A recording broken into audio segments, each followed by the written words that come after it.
Good evening, guys. Thank you for joining the live stream. And today, instead of tea or coffee, I'm having Mountain Dew. I hope Mountain Dew sponsors me and doesn't tell me to stop criticizing the government or communism. So, anyway, today we have a fun topic. And first of all, again, a lot of apologies for making you guys wait back then about 15-20 minutes and then canceling the live stream. Something absolutely insane came up. Thankfully, that's managed for now. Managed now, not for now. Now, today's topic is basically a debate between capitalism versus socialism, communism. And by capitalism we mean free market, true free market, as much as possible, not evil businessmen doing bad things. We will look at a debate between Patrick Bet-David and a communist professor who is famous or infamous for defending the actions of Mao and Stalin and trying to bring nuances into the actions of these two genocidal maniacs. But the fun part is, two other things have happened in my social media life today, which are very pertinent to our topic, which will be also fun to discuss. So we'll take the first 5 minutes to discuss those two things. One is something insane Sanjeev Sanyal said today on Twitter. Can you believe this guy? How old is he? About 47, 48 years old? Or is he in his early 50s? I think 48 or 49, right? So he says he was retweeting some grievance of the Chinese Communist Party, and that the Chinese Communist Party has said that we don't like how this new Netflix series Three Body Problem portrays the Chinese society, etc. Although they didn't know that Three Body Problem is a very, very popular 3-book fantasy science fiction series already for many years. That I told you about these 4 books now behind me. Everyone who has read these 4 books has read all the 3 Body Problem as well. Even I was supposed to read, but then I did not find any more time to read any fiction at all. That's the only reason I didn't read 3 Body Problem. Then I found that okay, Netflix is making a series on it anyway. Let me know if any of you all have read it. So Sanjeev Sanyal shares that and says that sarcastically, but real cannibalism has not been tried yet, because China was trying to say that no such things have never happened in China, etc. Okay, now the next insane thing that happened is the comment that I shared on my community tab. So for those of you who haven't seen it yet, I'm doing the live stream analysis of or discussion of that comment as well. See how insane commies are, or especially commie Bengalis. And pertaining to our discussion of how weirdly, in a different way, caste system works in Kolkata. Basically, on similar lines, notice that this person's surname is also Chatterjee, okay? Now, he commented this on my separate video that I put up on this, Sanjeev Sanyal's hilarious short story, okay? So he says, does Sanjeev Sanyal have any PhD in history or economics? So if not, how can he comment on history or economics, or why did he even get the job? No, anyone who generalizes all Bengalis to be drunkards should be punished. Now, where did he generalize all Bengalis to be drunkards in that story? I don't know, maybe in some other place. But in terms of, now this don't generalize Bengalis is a weird term, because this is the classic card played by anyone who wants to derail any significant conversation about the majority of any group. Like, not all men, not all Muslims. Yeah, they may be factually correct counter arguments, but that's not the point. In general, what does a group do? So even if you must say that not all men do all these bad things, your argument or the first line of your argument should never be not all men, because it's an obvious that not all men, because most of feminist activists have great relationships with their boyfriends or fathers, husbands, etc. So even though they know it's not all men, but if you pursue it with just not all men or just not all Muslims, it means you have actually no argument, and you are just trying to derail the conversation, or you are just butthurt because of the insinuation that in fact all people from that mentioned group are to be considered evil. So again, that part is wrong here. So now, in terms of total revenue coming from alcohol, Maharashtra and UP are ahead of West Bengal. Yes, because it's, I guess, costlier there. Why doesn't Sanjeev, okay, first name basis now, he is Sanjeev Sanyal's homie. Why doesn't Sanjeev call people from these states as drunkards? Because he would have been stoned to slow death if he spoke these words against Maharashtra or UP. Okay, if you spoke against Maharashtra and UP, you would be stoned to a slow death. Imagine the kind of sadism, the kind of gruesome, brutal, dark intentions he has, right? This is, of course, a Bengali comic. So imagine this guy in power. Bengalis, grow up and stop subscribing to anti-Bengalis and therefore anti-nationals like Sanjeev. Did Sanjeev publicly hurled... Okay, wrong English here. Did Sanjeev publicly hurled abusive words to the great Prashant Chandra Mahalanobis, who set up ISI and was the pioneer of statistics not only in India or Asia, but his work has attained great heights at world level?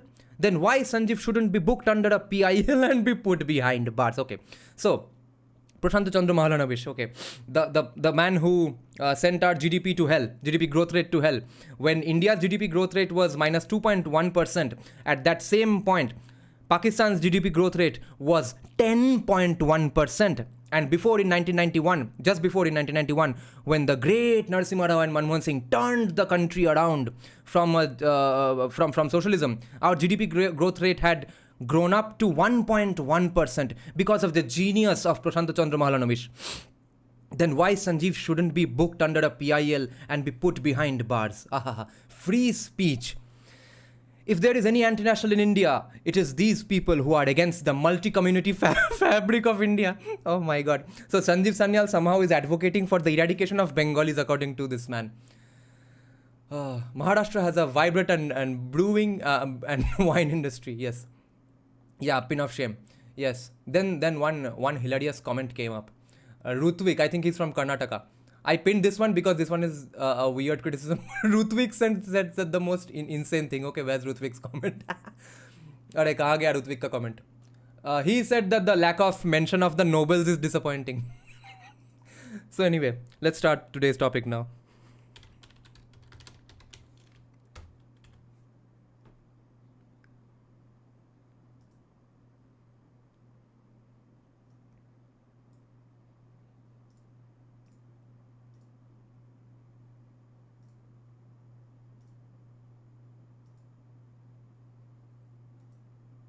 Stalin is just an appalling monster. This is utter nonsense. The economy grew massively under Stalin, quicker than any society ever industrialized, and people's lives got a whole lot better. He killed millions of people. Capitalism generates poverty because it concentrates. And gentle lady, the other thing, I was just having a conversation about this with another friend of mine, that yes, Bengalis are so successful outside, but Bengalis are successful outside for the very thing Sanjeev Sanyal is advocating. Imagine the craziness of that. He is criticizing Sanjeev Sanyal here for saying a bunch of things and advocating a bunch of policies, whereas the defense is that those people are successful elsewhere, but because of the Sanjeev Sanyal kind of policies. So imagine how backdated they are, that they are still obsessed about PhDs and thinks Sanjeev Sanyal not having a PhD is an expose. What a big thing. Wow, someone got hired without a PhD in the government. And secondly, see how much they have no clue about economics. Concentrates wealth in a few hands. What's more important, living out my purpose and ambitions or living a safe and guaranteed life? Should you not be allowed to live out your purpose? Of course you should. But should somebody starve so that you... I haven't read Arvind Virmani's work, but I came to know about P.C. Mahalanobis and his work from Sanjeev Sanyal's first book, 2008 book, which is called The Indian Renaissance. Can do that? I would say capitalism kills 14 million people each and every year. Come on. I don't think that's how the world works. Do you? I do. Yes, I do. My guest today is Dr. Asatar Bear, who's an associate professor at economics at Riverside City College. He's a self-identified communist. Dr. Bear frequently praises dictators like Stalin and Mao. Dr. Bear speaks and writes about meditation, has written over 150 blog posts about hearts. Yeah, he is big into meditation, okay? This communist professor who defends genocide maniacs. And I put Gandhi in my emoji in very little, for a very specific reason, okay? Gandhi is going to come up in this conversation. So be prepared. Prepare your body. centered spiritual development. He has practiced meditation since he was a small child, and he holds a PhD in economics from the University of Massachusetts, Amherst. Doc, appreciate you for being a guest on Valuetainment. Thank you so much for having me on the show. I got to tell you, I was on Twitter. I was looking at Twitter. Moments after I post a very positive capitalistic tweet, then I see your tweet come out. I got to read it to everybody because this kind of lets the audience know, how similar a belief system you and I have, and they're going to be able to enjoy it at the end of the day. Here we go. Your tweet that just came out. Let me see this here. Speaking of debates, I'm being interviewed by Patrick Bet-David in a few. Should be interesting. Haha. Hashtag communism will win. I like your spirit of competition, which is a capitalistic quality. I admire that a lot. Anyways, okay.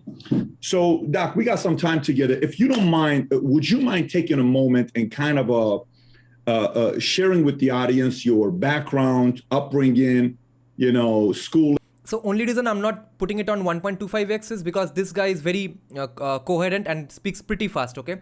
But Patrick Bet-David speaks a little slow. So I guess for his portions, I'll do it at 1.25. And how you came about your philosophy so the audience can get a better understanding of your background. Sure. I grew up in a spiritual community. My parents very interested in meditation, philosophy, and became students of Sufism. And this is Western Sufism. Sufism is students of Sufism who are big into philosophy and meditation out of the blue. The esoteric tradition within Islam. So it's sort of like Kabbalah for Judaism or maybe Gnosticism for Christianity.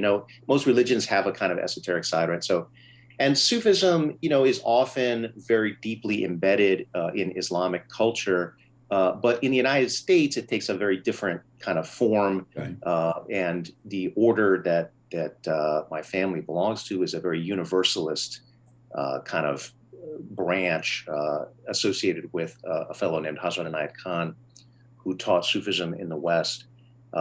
So that I grew up in a very kind of alternative background, but it wasn't very political. There are political hippies and non-political hippies, and this is a non-political kind of strain. But I got into radical politics as a young person when I was a teenager. Yep.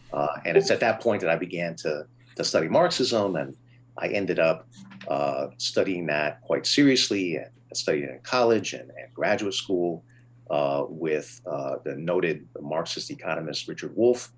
And his longtime collaborator, Stephen Resnick, who has now passed away, sadly. So that's kind of my training. And then I had the idea that I would really like to teach at a community college because, I want to be able to speak to working class people. And, it seemed like that was the best way to do it. Now, there's a lot of challenges that come along with that.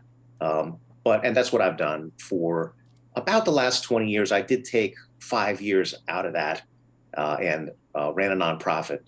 So I haven't always been an academic. I left and then I returned. And that's kind of my story. I currently, like you mentioned, teach at...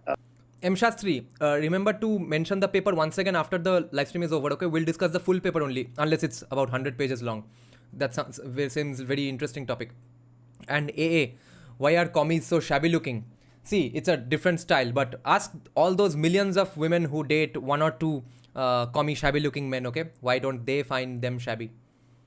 Riverside City College in Southern California. Very cool. I appreciate that. By the way, if you don't mind going back, you said in high school you took interest in politics. And you were always, upbringing, and what you guys were studying, philosophy, all that stuff. But why Marxism? Why Karl Marx? Was there a teacher? Did somebody inspire you? Did you watch a movie? Did you read a book? Where did that inspiration come from? Yeah, it's a little hard to say at this point. I don't think there was a single kind of source. I was in an exploration kind of mode. Definitely a book that interested me early on was by E.F. Schumacher, and it's called Small is Beautiful. This is not a part of the Marxist or communist canon. This is written by a sort of mainstream or maybe kind of lefty economist, but I found it to be very kind of freeing in terms of its outlook, and that was one of the works that kind of set me on the path of discovery. I had a lot of dissatisfaction with a kind of mainstream economics, which seemed to me just very abstract and very hard to use, and that it didn't seem to connect with the kind of real problems that's Real problems. An American communist is talking about real problems that America faces because of American society and American free market. seemed to be happening all around us. It was very, very stylized, and so I didn't understand, like, why was that the case? But then when I would read other things, I was like, oh, okay, well, here they're talking about real stuff. Yep. So that was sort of the beginning for me. So if I'm doing the math right, 14 years old, so you're saying 1987-ish, 86-ish, who's president at the time? I think Reagan is president at the time. Milton Friedman is probably all over the place. Thomas Sowell is probably all over the place. So is it fair to say, like, it was maybe Friedman is on Phil Donahue and they're debating Nader, Ralph Nader, and some of that stuff just didn't sit well with you? Would you say Friedman was one of the guys that you didn't agree with? Well, yeah. I mean, Friedman is somebody I studied later, and somebody who certainly casts a long shadow in the field, in the culture as a whole.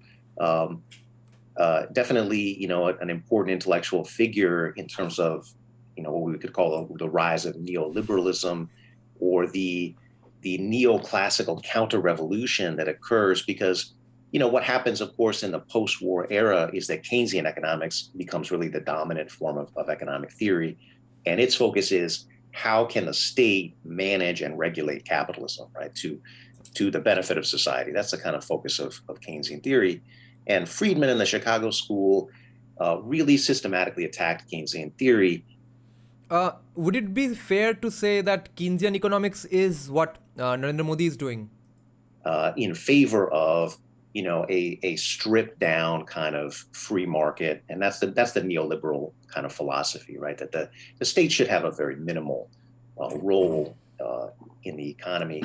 And they were, I think, broadly speaking, successful at, kind of moving the pendulum back towards a much more free market or classical liberal or neoliberal kind of position. Got it. And by the way, just out of curiosity, if you and I were in 10th grade together, who were you in 10th grade? Was I in 10th grade? I had, in high school, I was sort of an introvert. I did some sports, but they were the sort of nerdy sports, I rode crew and I ran track and, like the sports that nobody cares about. I didn't much like, I always liked athletics, but I didn't like the world of athletics all that much, Why is that? It seemed like it was filled with bullies and douchebags, and I love competition. I love athletic performance. I do martial arts. It's one of my hobbies. I do judo and jujitsu and boxing. I enjoy competition, but I don't enjoy the putting down of the weak. I think competition should bring out your best, not be about, putting down somebody else. Yeah, this is not really the main topic of our debate, but this is an age-old, I think, debate forever in the fitness sports community, because actually both work for some people. Some people's best comes out when people go into a friendly banter with them, call them fat, call them a pussy, etc. And some people just break because of that. And some people excel because no one makes fun of them. No, people just keep encouraging that, no, try to do one more push-up. Maybe you can. So he's taking one side here, but I think both sides have fair arguments. Now, wait, someone said that do a podcast with Abbas Maldari. Yeah, actually, I'm a big fan of him as well. The first time I heard of him was when he did a podcast with Kushal saying that how he was a commie, then an architect, and then became sort of in the non-left Indic wing. Then because of his research on the casteism in Buddhism on Kushal Mehra's podcast, that's when I decided to do the discussion of the entire paper that he discussed. So yeah, I will call him someday. And so, but I often saw that, in the kind of world of sports, and it turned me off. Yeah. I don't think that can be debated. I think there is a big part of that in sports, and I can see that turning some people off, because there's the smack talk and the comparison. Sometimes maybe you can't compete with somebody else because they have certain abilities, somebody else doesn't have certain features, certain things. So I can totally see that taking place. Okay, so I kind of have an idea who you were in high school. Parenting, got it. Books, inspiration, got it. Coming out of high school, if you were to say, like, my hero, if I were to say coming out of high school, would probably be, I don't know, an Arnold. I wanted to be Mr. Olympia, right? I looked up certain people that were, people I saw, maybe a military leader, somebody like that. Who was your hero coming out of high school, like in college? Well, it'd probably be someone more like Gandhi, to be honest. I looked at Gandhi as a figure of national liberation for India, as someone who was very informed by spiritual experiences, spiritual views. So see, now based on the history that we know now, you all know that he is not a figure of national liberation in India, right?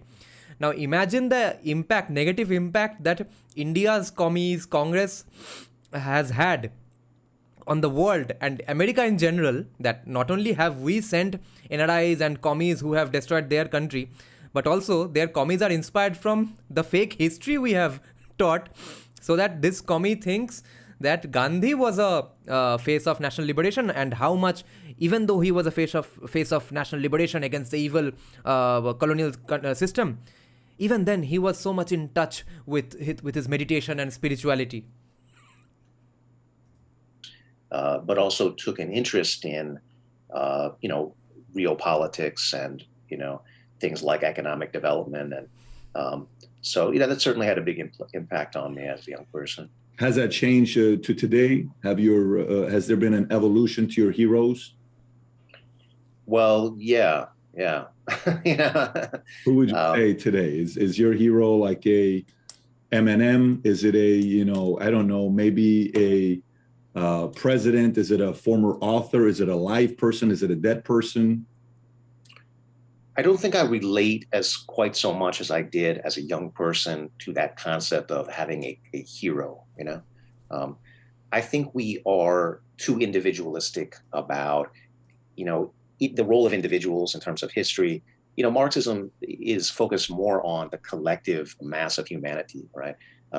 And the philosophy of dialectics of overdetermination is about, how we kind of all matter, right? Not how, it's just about one great man in history or whatever, So, I mean, there's certainly lots of people that I look to and admire and say, these are people who made great contributions. And let me just drop probably the most controversial one, just right out the gate. And that is Joseph Stalin. Okay. That's probably why I'm on the show, because I had some viral tweets back in the end of June, where I celebrated the legacy of Stalin, and these really sort of took over and started trending on Twitter, and that got me a lot of attention, which has been interesting. I bet what's crazy is. Yes, M. Shastri. What you are saying, that what do you think about a live stream chat with folks in your channel? We can pick a certain paper on book and discuss it. I'm very much in favor for it, but इसके लिए मुझे ना एक Telegram channel अब खोलना पड़ेगा, so that I can just give the Google Meet link to you guys, so that only specific people can join, and it will have to be members only. So I can't put the link anywhere randomly, because first of all, if I put it on this live chat, it will disappear. That link won't even show up. So, or maybe because it's just a code, it might show up. So I'm going to open a Telegram for that. Okay, let me check some. Yeah, Friendly Vimana was saying that this channel, Valuetainment, is pretty bullish on India, and good guy otherwise too. Yeah.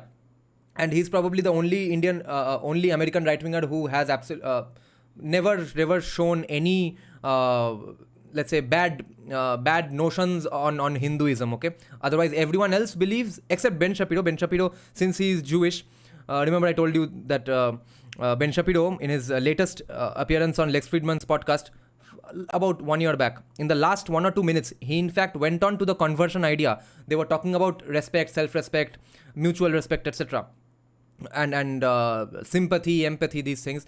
So he actually mentioned the conversion idea, that That is the problem with conversion, that you love and you have sympathy for the person so much that you force him to get converted, that no, I will save you.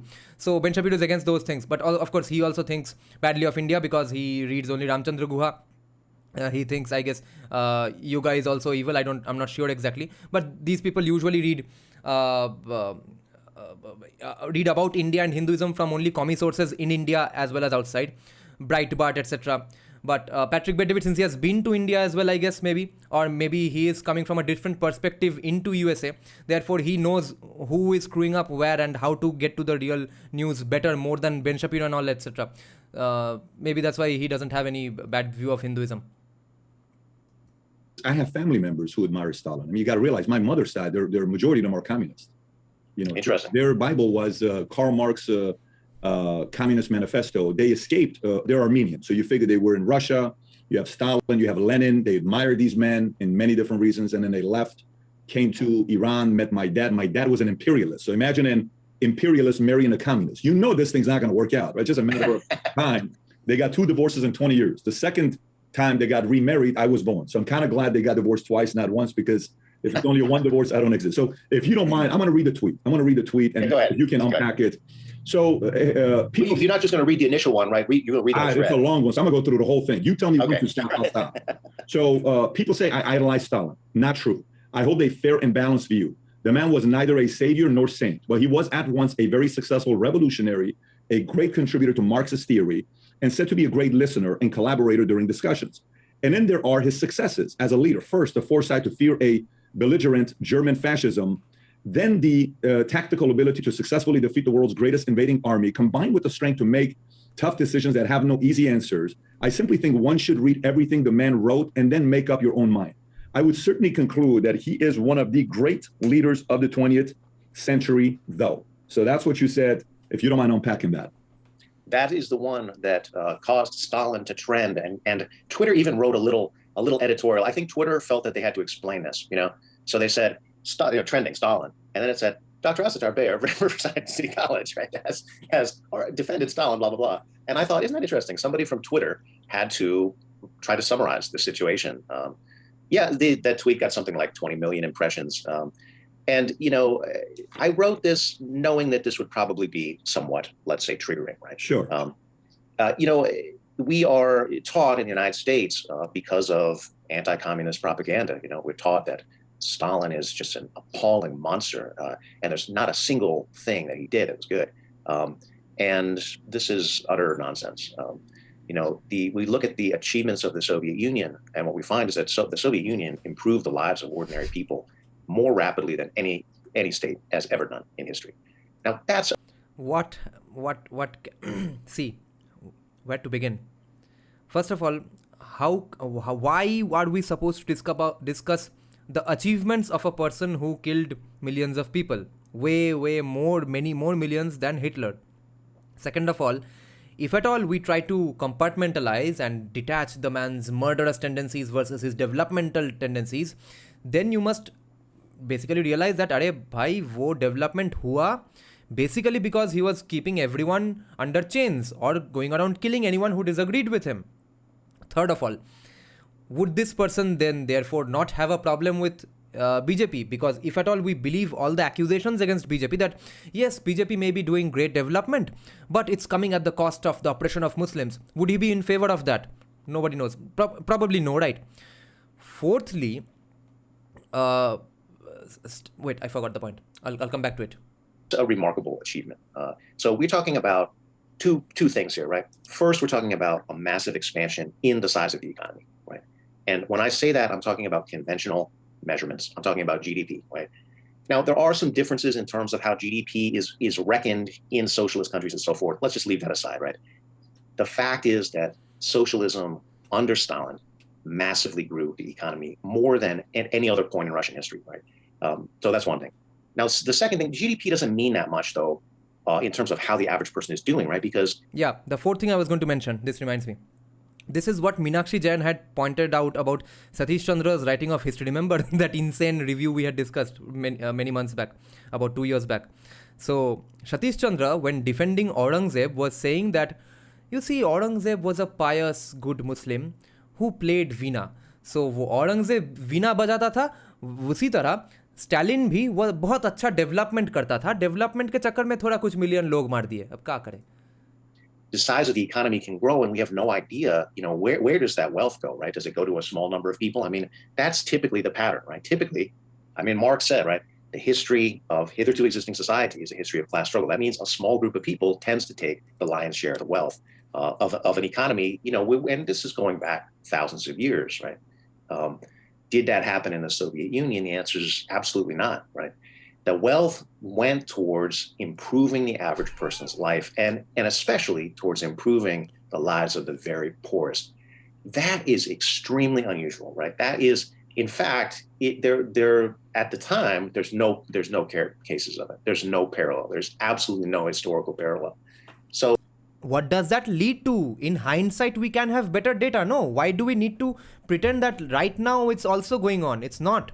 And more importantly, because of Soviet Union's policies that you can't have any surplus or any profit, okay, so if you're a poor farmer who saved up and bought one more cow when you had already one, you are immediately shot dead. So that leads to a breakdown in productivity, farming shuts down, factories shut down, and then people are starving, people are waiting in bread lines, people are eating their own children, which is why I've mentioned this many times before as well. I guess in Kazakhstan or Uzbekistan or someplace, the communist governments had to put up hoardings from the government saying that, hey, it's illegal to eat your children, don't eat your children. Before we get into, this debate is carried out about, oh, Stalin murdered this and that, right? Stalin did this. Okay, look, before we even get into the details, you start with the big picture, When you're approaching something from far away, right, you see certain, there's the mountain, right? What does it look like, right? This is the mountain of Soviet socialism, right? It's a rapid economic development, A, and B, rapid improvement, very rapid, right? History's most rapid improvement in the lives of the ordinary person. And I think that is a stupendous accomplishment, Now, again, I'm not a fan of the great man theory, right? So I'm not saying, oh, Stalin, we worship Stalin like this, right? Nonsense. That's not true for any leader of any modern country, right? I mean, what leaders do is supported by millions of people, right? One way or the other, but we can say, right, Stalin is the leader in a leadership role, right? And so, he has certain responsibility. This reminds me of a conversation that George Orwell once had with a commie on a truck ride. So he was traveling through some village, and one communism supporter says that, yeah, I understand what you are saying, but you see, after all, in order to make an omelette, you have to break some eggs. So these are just collateral damages, all these millions of people dying, the society breaking down, etc. Because we were trying to do something great. So George Orwell asks him, yes, I hear that always, that in order to make an omelette, you need to break some eggs. Always communists say this thing, but where is the omelette? Omelette to aaj tak nahi aaya. Like Sandeep Sanyal wrote today in the Twitter that real cannibalism has not been tried yet. Both positive and negative, right? For what happened under that, 28-year period or so of his leadership. And I think it's a huge mistake to look at Soviet history and say, oh, that was an economic failure and, oh, people suffered and whatever. Well, look, people suffer in every single society. Could they have done better? Maybe, right? Could they have done better? Guys, this is where Hindutwadi socialists piss me off. Because they think America's sufferings today, Canada's sufferings today mean that socialism and capitalism is equally flawed. Therefore, pre-1991 India and today's USA is the same thing. No, bro. It is still not same. It will never be the same. Neither is Stalin killing 20 million people the same as you suffering under Nehru, nor is it the same as you suffering under evil capitalism in USA today. Otherwise, why do people keep going legally and illegally to USA even today? More importantly, would you rather starve to death? Or would you rather be an obese transgender man or high on SSRIs and antidepressants? I would rather be an obese transgender female having antidepressants. I would still not like to starve to death. So they are not the same things anyway. And it's not like it's happening everywhere in USA. It is increasing. There are resistances growing up already. Just yesterday, even the British National Health Service banned puberty blockers. So it's not like there's no resistance and it has taken over the society completely, like socialism and mass murder and genocide took over the communist societies. So they are not equal. They'll never be. Better economically, maybe. But you start with the actual fact, right? The fact is the economy grew massively under Stalin, right? The economy industrialized quicker than any society ever industrialized. And people's lives got a whole lot better, right? And how do we know that, right? We can look at that in terms of, the tools that social science has to measure that, right? Which are how long are people living? What's the life expectancy? How many babies are dying before age 1, right? How many calories are people taking in, right? How many people can read? These are the basics, right? And especially when you're dealing with a relatively poor, mostly agrarian society, a society where 92% of the people work in agriculture, right? These are monumental achievements. And that is why I celebrate that. I think it's a huge mistake and a huge distortion to allow the anti-communists, most of whom, by the way, are Nazis, to write this history. We can't allow that, right? We have to have the true history. You said most. This is a nice nice whitewashing now that no, everything we know about Stalin was written by Nazis, so it's all wrong. Man, you just made a lot of assumptions right there. Some would say, and you said it in a confident way, which is pretty impressive. It's like going up to a girl at a bar and saying, listen, I'm going to be the greatest man you're ever going to take home. And she doesn't know until she takes you home. And then she says, you know what, you were like a 4, you were okay, or you were good and you delivered. So we don't know that. But let me go back and measure a few things that you said. One, by the way, I've had Richard Wolff on before and we had a great time together. I had him on and Slavoj Žižek's also been on and a few other socialists have been on. I love talking to socialists. It's a good conversation. Gautam Varun, depends on what you mean by hating Muslims, okay? Because if you debate with a Bengali commie today, and you bring up UCC or banning of Waqf board, he'll say that you hate Muslims.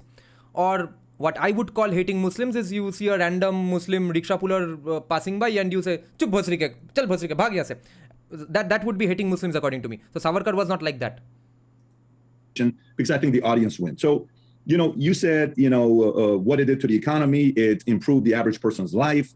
And, let's not look at the amount of people that died. It is what it is. It's, you have to do what you have to do. And then leadership, there's some negative, there's some positive. The part I agree with you. To me, a leader is somebody that gets people to do something they wouldn't do on their own. That could be positive or negative. I think a criminal that says, hey, let's go rob the bank. I'm like, I don't want to do it. I'm telling you, we should go rob the bank. If I end up going and robbing a bank with a criminal, that guy was a leader who led me to go rob the bank. Now, does that mean he's a good leader or a bad leader? I define him as a leader, but depends what he's leading to doing. But to go back and say, improving the average person's life. Here's one of the challenges I have. Sorry for pausing one. I need to answer it a little better. The proof that Savarkar was not an irrational Muslim hater is proven by the fact that how many Muslims live in Maharashtra today happily. Okay. And they are great friends with even Shiv Sena, etc. Because first of all, like Professor Kaushik Gangopadhyay has shown in his book, The Majoritarian Myth, that one of the main ways to find out whether a minority or majority is oppressed in any place or not, whether they have an exodus, whether their population decreases or not. There is no decrease in Muslim population in Maharashtra, right? But why Maharashtra's Muslim population is important here? Because everyone in Maharashtra knows everything Savarkar wrote, basically, right? Especially outside Mumbai, especially all Marathis, right? Now, the things I'm reading in Veer Savarkar's book, Hindu Rashtra Darshan, so the insane things he wrote, which basically every Marathi knows, even then, they are friends with Muslims today. And even repeatedly, even when I was in the middle of the chapter with Vishwas Rao dying, okay, and them avenging Dattaji's death, even there, after all that they have faced with Muslims, they are facing Muslims everywhere in the country. Their main problem are Muslims. They are collaborating with other enemy Hindu kings to resist Muslims. Even then, one of their generals is a Muslim. So repeatedly, everyone who has faced Islamic oppression in Maharashtra has repeatedly said for generations and generations that if you say you don't want to harm me, I have no problem with you. And they are getting these teachings from Savarkar as well, among other many Marathi greats. So absolutely, Savarkar was not an irrational Muslim hater. If you say doing UCC is equal to hating Muslims, then yes, Savarkar is a Muslim hater. With that, if any history book you read, it doesn't matter where you read it, Stalin and Lenin are not seen as heroes, or Mao, the only places that you will read that's positive about them is typically their own country, or somebody that's maybe favoring them that was from their lineage that, says good things about them. But the biggest challenge with communism for me, and I want to kind of focus on this, and then we can go any different angle you want to go. I got different topics we can go to.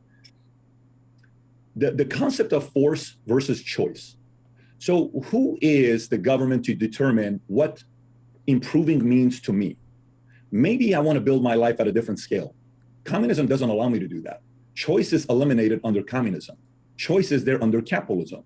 Communism's basic foundation is force, and I know what's good for you.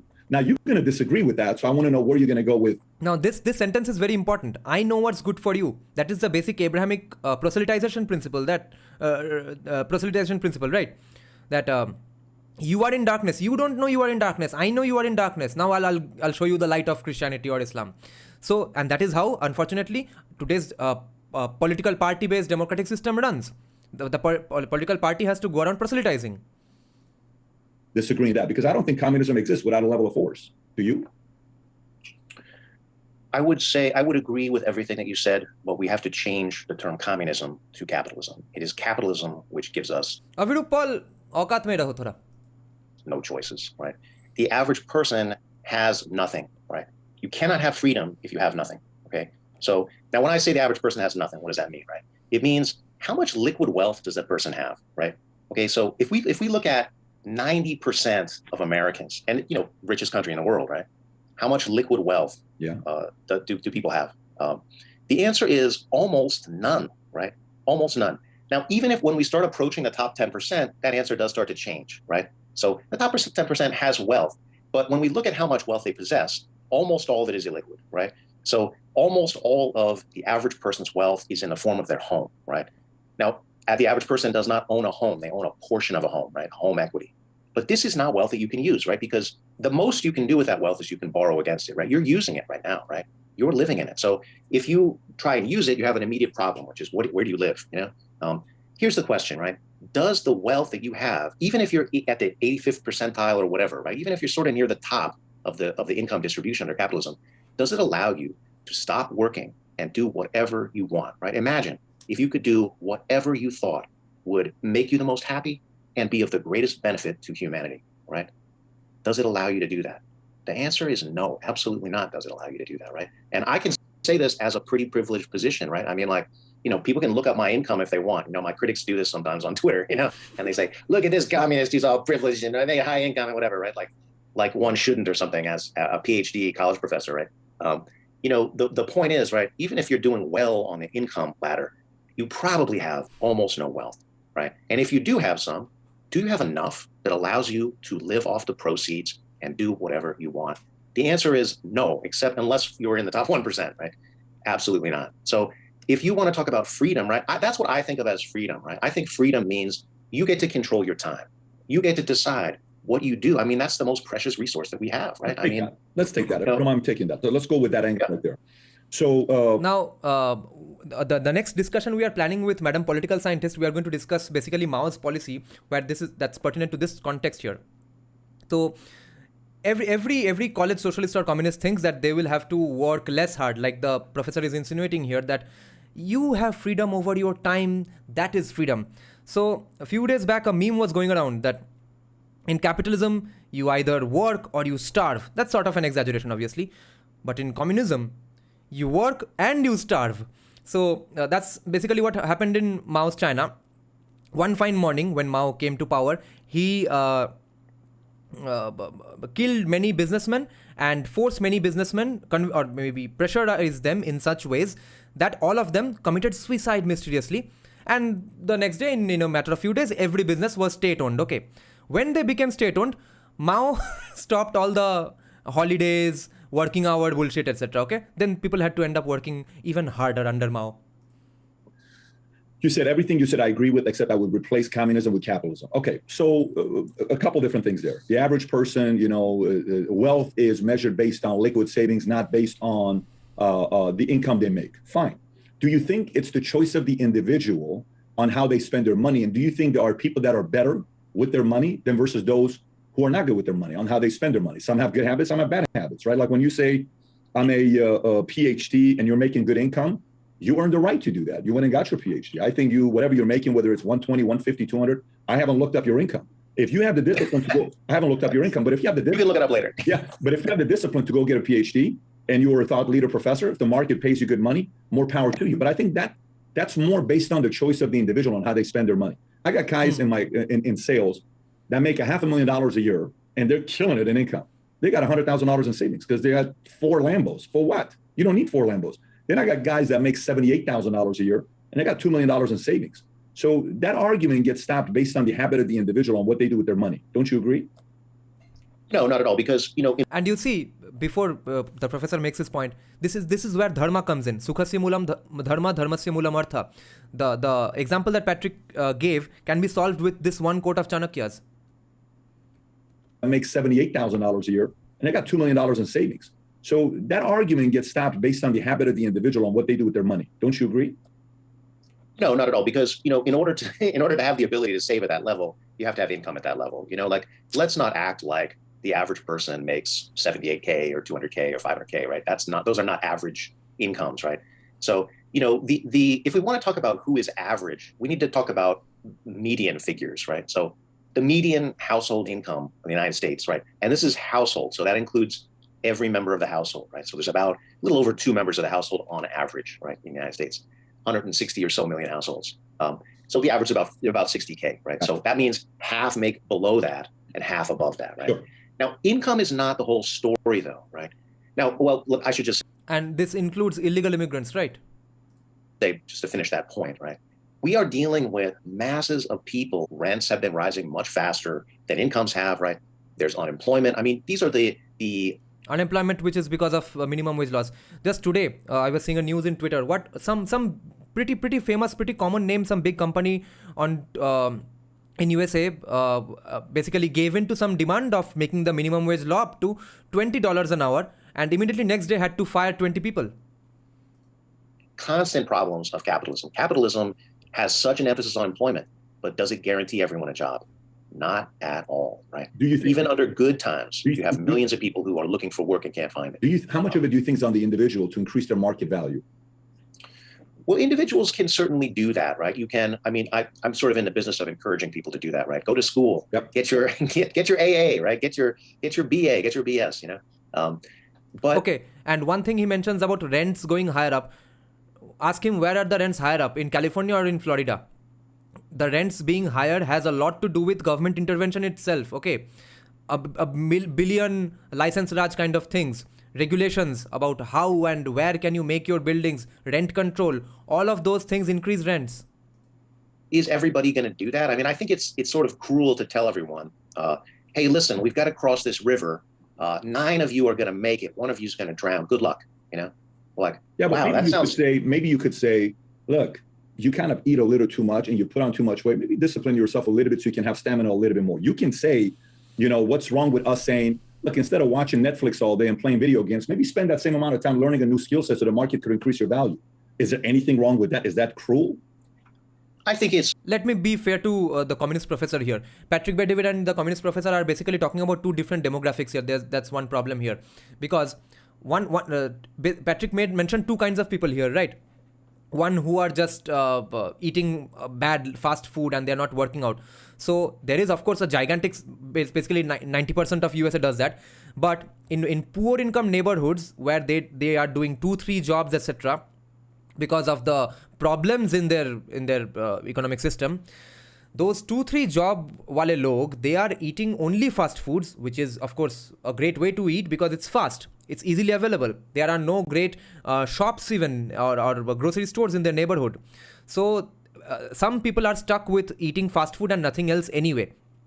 And there's absolutely no question of taking out time to do workouts. For the poorest I'm talking about. The other people he's talking about, individuals can certainly do that, right? You can. I mean, I'm sort of in the business. I get you to tell everyone it's going to drown. Kind of eat. What's wrong with us saying, look, instead of watching Netflix all day and playing video games, maybe spend that same amount of time learning a new skill set so the market could increase your value. Is there anything wrong with that? Is that cruel? I think it's unrealistic. Why do you say that? Because we need to look at the fact it's like musical chairs, right? Musical chairs. The whole point of the game is there's. So the communist professor is talking about the even poorer class who is not really sitting around watching Netflix, who are actually doing probably 2-3 jobs or are probably homeless. So the problem there is actually something else, neither of what is being discussed by Patrick and this communist professor here. There's not enough chairs, right? It wouldn't be much of a game if when the music stopped, everybody had a place to sit down. That's a game, though. Right? That's a game.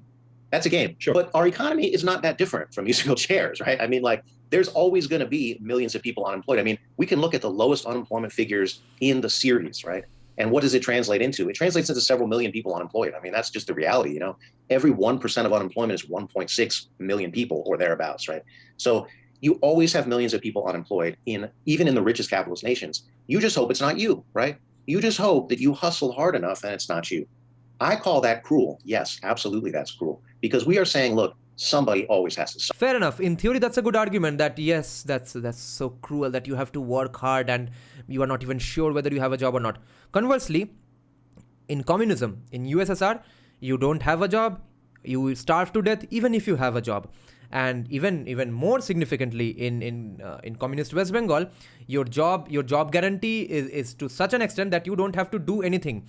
You can tell anyone to come after 12 p.m. for your entire life, for your entire career, and you can go around teaching absolute nonsense in government schools.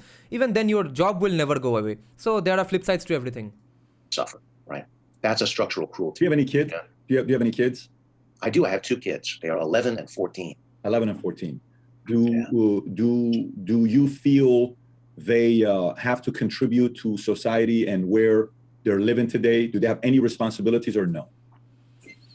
Yeah, everyone has to contribute to society, and I think everybody does. You know, You think? I think when you say that, you mean in a formal employment capacity. No, right? I got 4 kids. I got 4 kids, and I think about Yeah. like, for example, like what the part I agree with is when somebody's coming up, like, listen, you got to kind of give me an opportunity to kind of build myself up, and then like, you know, the culture of Middle Eastern culture. You know, sometimes in America, it's like you turn 18, go figure it out on your own.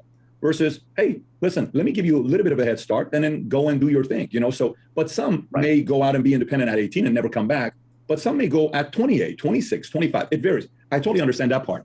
But to think that an individual doesn't have to contribute to society, isn't that a miserable life to not have any way to contribute positively to the world? I think it is. I think it is. Okay. Absolutely. I think there's a lot of dignity and nobility in labor, right? Sure. And we have been given a wrong picture of labor by capitalism, in fact, right? We think of labor as work, as toil, as trouble. I mean, this is all through the economics literature, by the way, right? This goes back to Adam Smith, right? It's toil and trouble. Man lives by the sweat of his brow, right? This goes back to the Bible, in fact, right? So, you know, these are ideas about labor that says labor is intrinsically unpleasant, you know? Now, I don't think that's true. Yeah, it doesn't. I don't think that's true. Yeah.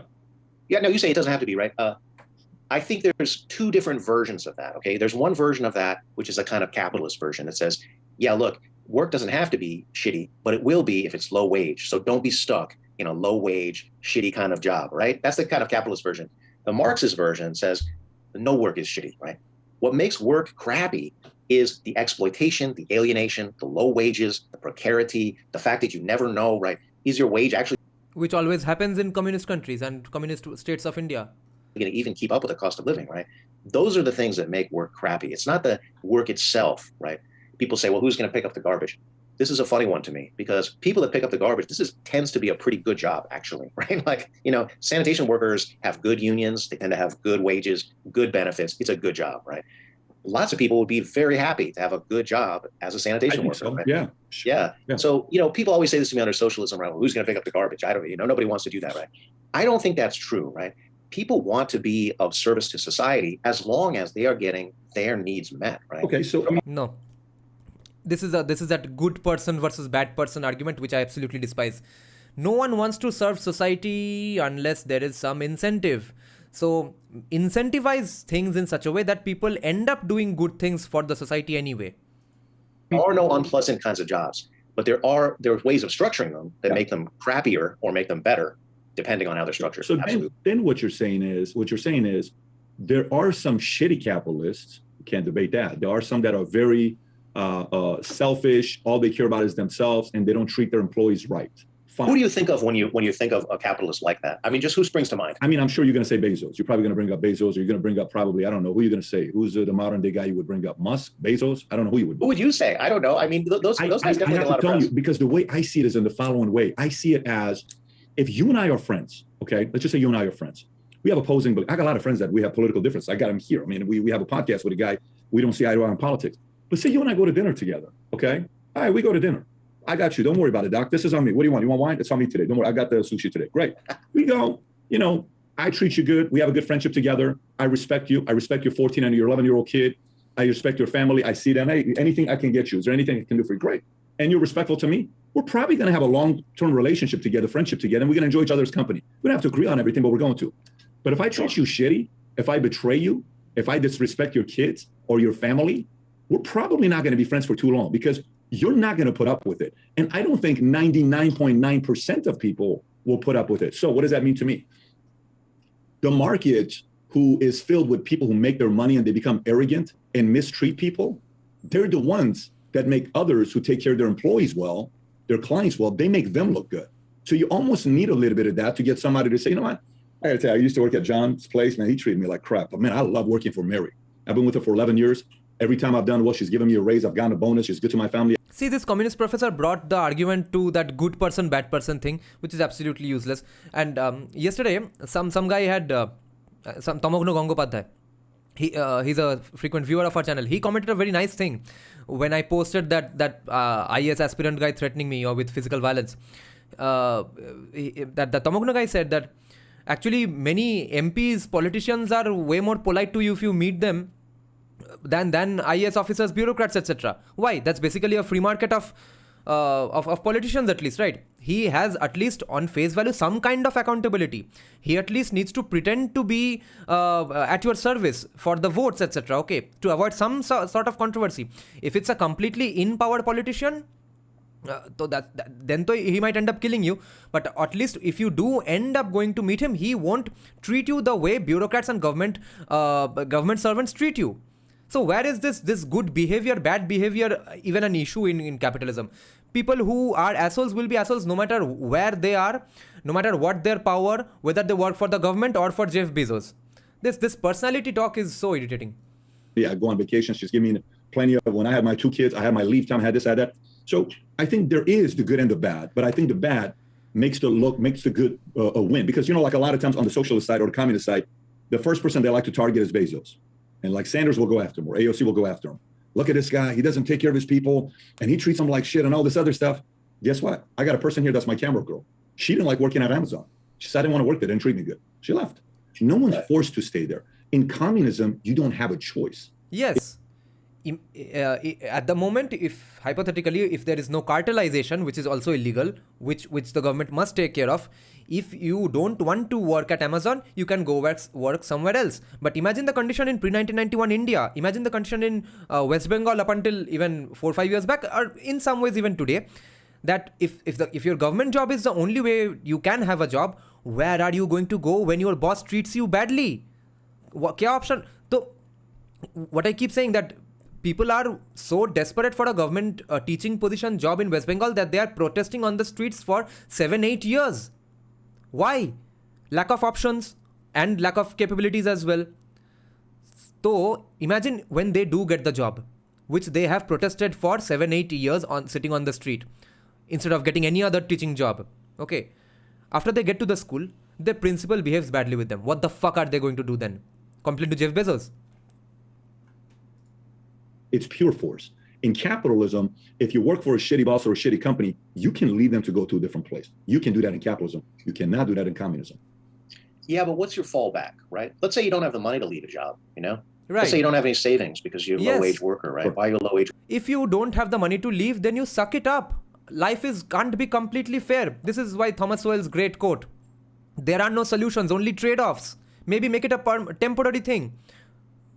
Bite down, work hard, etc. I'm using cliches, but wait it out. Someday, save up enough so that you can leave the job. Worker. Well, you don't have much skills. Why?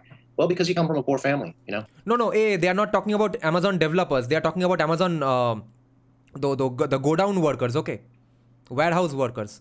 There's a lot of trouble. Education wasn't available to you. Acquiring skills wasn't available to you. Now, this is true for a substantial portion. Now, you could say, okay, hustle How hard. was getting an education not available to an American? Maybe if they are born and brought up in a low-income black neighborhood, why is it? Why does that place have bad schools? Because there's so much violence. So no one wants to set up a school or a business there. Why is there violence? Because communists and leftists have said that no, their ancestors were oppressed, so let them do whatever the fuck they want. Harder, you guys. Okay, fine. Hustling harder is going to work for a few people. Absolutely. Yeah, I'm Shastri. Tell that to this communist professor. Someone actually commented what someone here in my live chat was also saying, that I would like to buy a ticket. I am a Cuban. I would like to buy a one-way ticket to this professor and give him the first person experience of Cuba, Venezuela, etc. And that's great. Capitalism has some social mobility. It is better than the brutal system of feudalism. It's better than the brutal system of slavery that preceded it. Absolutely. And Marxists are, very willing to admit that. Like, are we trying to return to the corrupt monarchies of the past? No, fuck them. Fuck the kings, right? Like, are we saying slavery was better? Absolutely not. Yeah. It's a great thing that humanity has abolished slavery. It's fantastic, right? We celebrate that. We always have, right? But are we going to celebrate a system of exploitation that needs, and that will always create a low-wage group which is on the edge of subsistence and cannot develop themselves as full human beings? Because how can one, right? When almost every waking moment goes to enriching somebody else, right? That's the actual reality of capitalism. I mean, you could celebrate for me the relatively... First of all, the number of people who are that poor should not increase. If it is increasing, that is the fault of corruption. Corruption in the hierarchy. The hierarchy will always be there. The second point he's making, that all your life is spent towards enriching someone else. That is the idea with today as well.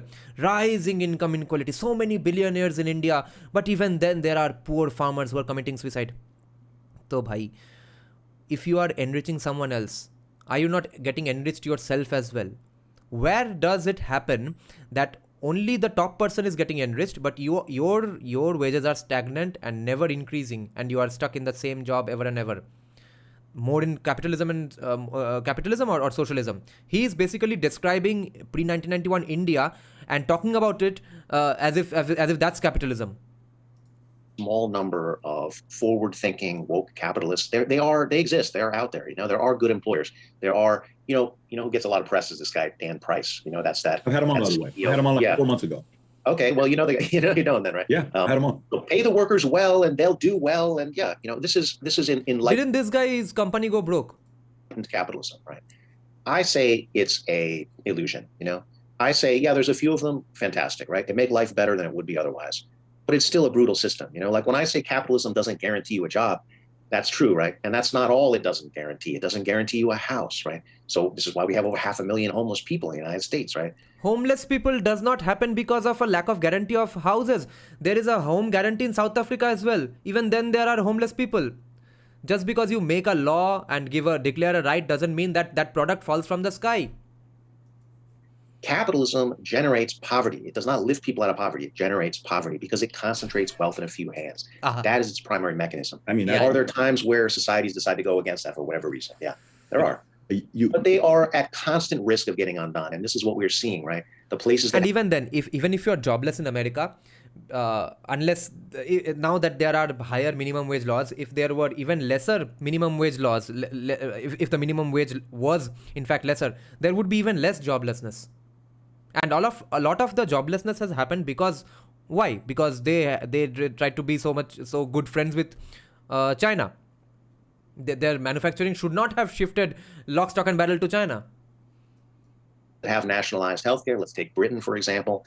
Their healthcare system is quite beleaguered, right? Yeah. Because they underfund it. Why? Because capitalists don't want to pay for it, right? Because it benefits everyone rather than benefiting a select few. Capitalism is all about generating mechanisms that redistribute wealth toward the rich. And then lying to us and telling us that's for the average person. That's not for the average person. So not at all. Here's a question for you. Yeah. So by the way, Dan Price, do you agree with his philosophy or no? What do you think about him? Well, he's trying to be a good capitalist employer. I think it's better to be a good capitalist employer than to be a bad capitalist employer, if you ask me. Yeah, right? I mean, the part when I asked him, I said, so at the company, he pays everybody $70,000, and now it's been a different story. I think he had some issues with his brother, lawsuit, family. some things that happened wasn't pretty. Gautam, why don't start with a relatively smaller book called Economic Facts and Fallacies, then move on to his main book, Basic Economics. After that, read Beyond the First Order, some Applied Economics, Thinking Beyond First Order. But I asked him, I said, who owns the company? He said, I own 100%. I said, that means you own a $100 million company. He says, yes. And then he changed his position afterwards. The guy's worth $100 million. His people are working for him, but he owns all the equity. So it's not like he's given the shares of the company. So if your position, I applaud you for sticking to your position of where you are. But let me go back to it. So question, what's more important, living out my purpose and ambitions or living a safe and guaranteed life? What's more important? I don't know what you can say to that to an individual, right? Like, should you not be allowed to live out your purpose? Of course you should, right? But should somebody starve so that you can do that, right? I mean, see, this is the disconnect, right? Where does the starving happen? In USA or USSR? West Bengal or Gujarat? We need a system that truly frees people to uncover themselves and achieve, right? To be who they can be, to develop their potential, right? Yep. But think of the millions of people who are systematically denied that opportunity, right? Because of simple stuff, right? Hunger, At any given moment, okay, there are 850 million hungry people in the world right now, right? And 9 million of them will ultimately starve, right? Okay, they were discussing American capitalism. Now he's talking about global hunger, as if there's global capitalism. Every country is doing free market to the T. Year, that's globally, right? That's an incredible figure, right? There's another 3.5 million people that die from lack of access to clean water. So are you going to tell me that you can achieve your potential in life when you don't even have clean water, right? I mean, what happens when a person doesn't have clean water? They drink dirty water. And then what happens? They get an infection, I mean, they're much more likely not. And all that happens usually in socialist countries or corrupt dictatorial countries. And it happens in only one city in USA, by the way. That's also because of capitalism, incidentally. That's Seattle. Not everyone, right? Thank God. But you're much more likely to die. And there's a lot of ways you can die from Not Seattle, Flint, Michigan. Drinking dirty water, right? Another 1.5 million people die just because they don't get the most basic kind of medical care, right? Vaccine preventable illnesses. So I would say capitalism kills 14 million people each and every year. Come on, man. That is an unbelievable. You're reaching that is a now. no. Is there capitalism in every country in the world? That is absolutely due to capitalism. All right. Oh my God. So then Let me make a connection for you if you're interested. I've seen the video. I've seen the end, but go ahead. Audience hasn't seen it. Go ahead. All right. So what capitalism does, again, concentrates resources in a few hands, okay? When did this happen? We look at the period from 1870 to 1900, okay? This is what Friendly Vimana was saying here, that see, a bit of, to some extent, wealth will be concentrated in the hands of few. And the opposite of that is, if wealth is not concentrated in the hands of few, it means everyone has equal wealth. And equal wealth can never happen. Concentration of wealth in the hands of few will always happen. Concentration of everything will happen in the hands of someone or the other. Let's say concentration of privilege, concentration of status, concentration of respect. All of these things, including money, some because of money, some regardless of money, will always happen at the hands of a concentrated few because of something called Pareto principle. But other than that, because there is no equality in humanity in any way, shape or form, nowhere in the world, okay? It's your physical capability, mental capability, IQ, stamina, your personal free will to work hard, your genetics, your upbringing, your ancestry, your geography, your family, and by upbringing I mean how much, what kind of upbringing, the let's say the push towards business, the push towards music, arts, the push towards studies. Did your father and mother beat you up? Did your relatives come to save you? Did no one come to save you? Did your father beat you up? Mother come to save you? Did your mother beat you up? Father come to save you? There are an infinite numbers of factors which shape a person, okay? And therefore there can be no equality. Then there's childhood nutrition.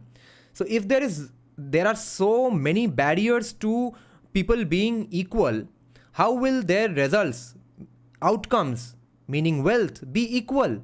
It can never ever happen unless you force it. What is forced equality? USSR, and to a minuscule extent West Bengal. And so better than that is the equality of opportunity. which happens in free market countries. It happens to some extent in India, because you can't call it really equality of opportunity if you have stuff like reservation. So of course not to the full extent in USA as well, but more or less. So since you can't even guarantee a person's equality of effort or all the other things I mentioned, you can't guarantee his equality of wealth as well. So why not just stick to giving equality of opportunity and then forget the rest of it? Life is unfair. This is when capitalism conquered the world, okay? This took the form of, now some of it had already been conquered at this point, right? India had already been conquered. China, is subjugated, never fully colonized. 1870 to 1900 is the scramble for Africa, okay? This is a period of time where a lot of the world's land changes hands, okay? It goes from indigenous control to European control under a few hands. You end up with African countries in which 80% of the land is owned by the colonizers, right? Now people want to tell me that has nothing to do with starvation today. It has everything to do with starvation today. What caused that imperialism? Well, it was caused by the competition among the capitalist powers for resources, for markets, to get access to those commodities. Oh, yeah. No religion played the role there. Only capitalism played the role. But other than that, all the starvation that's going on today is not because of a lack of food production, right? It's all because of some kind of weird political barricading. And keep out their competition, right? It emerges inexorably from the logic of capitalism. The world that has been created, the world that we see today, is the product of that, right? So that structural cruelty is inseparable from the system and will never be undone by capitalism, according to me. By the way, that part, the only way that kind of cruelty is possible is with the power of government. No, I would say, Friendly Vimana is saying that, are we saying then real capitalism hasn't been tested yet? No, I would say real capitalism has been tested. There is the free market versus there is the academic definition and nuance to the word capitalism. But still, like I said in the beginning, it's not equal. Real capitalism, whatever has been tried, even if it is evil, would you rather starve to death in USA or leave your state called West Bengal? Or would you be an obese transgender person having antidepressants? Tell me that. That will be your answer.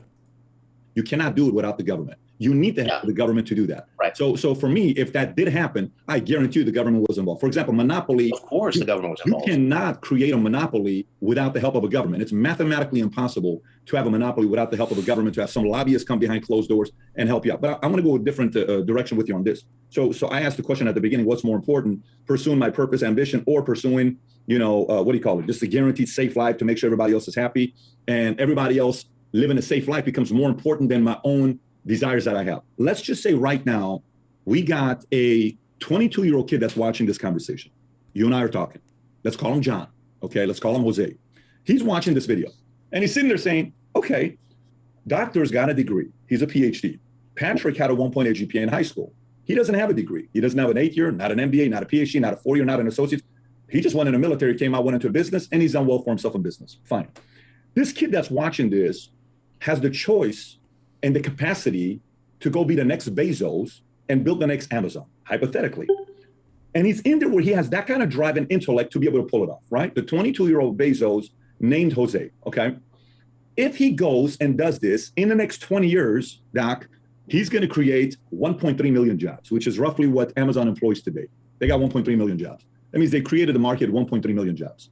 Or he can choose to go out there and become a major loyalist to Marxist and communistic philosophies. Now, where does the actual critique of capitalism, or let's say the corruption in capitalism, come in this context? Not the fact that Jeff Bezos created 1.3 billion or million, what did he say? Billion, right? 1.3 billion jobs. That would be the commie argument. But the real criticism should be that Jeff Bezos, because he got into power and became rich, used that power to use corrupt politicians who had the power to give him the privilege of destroying all other businesses.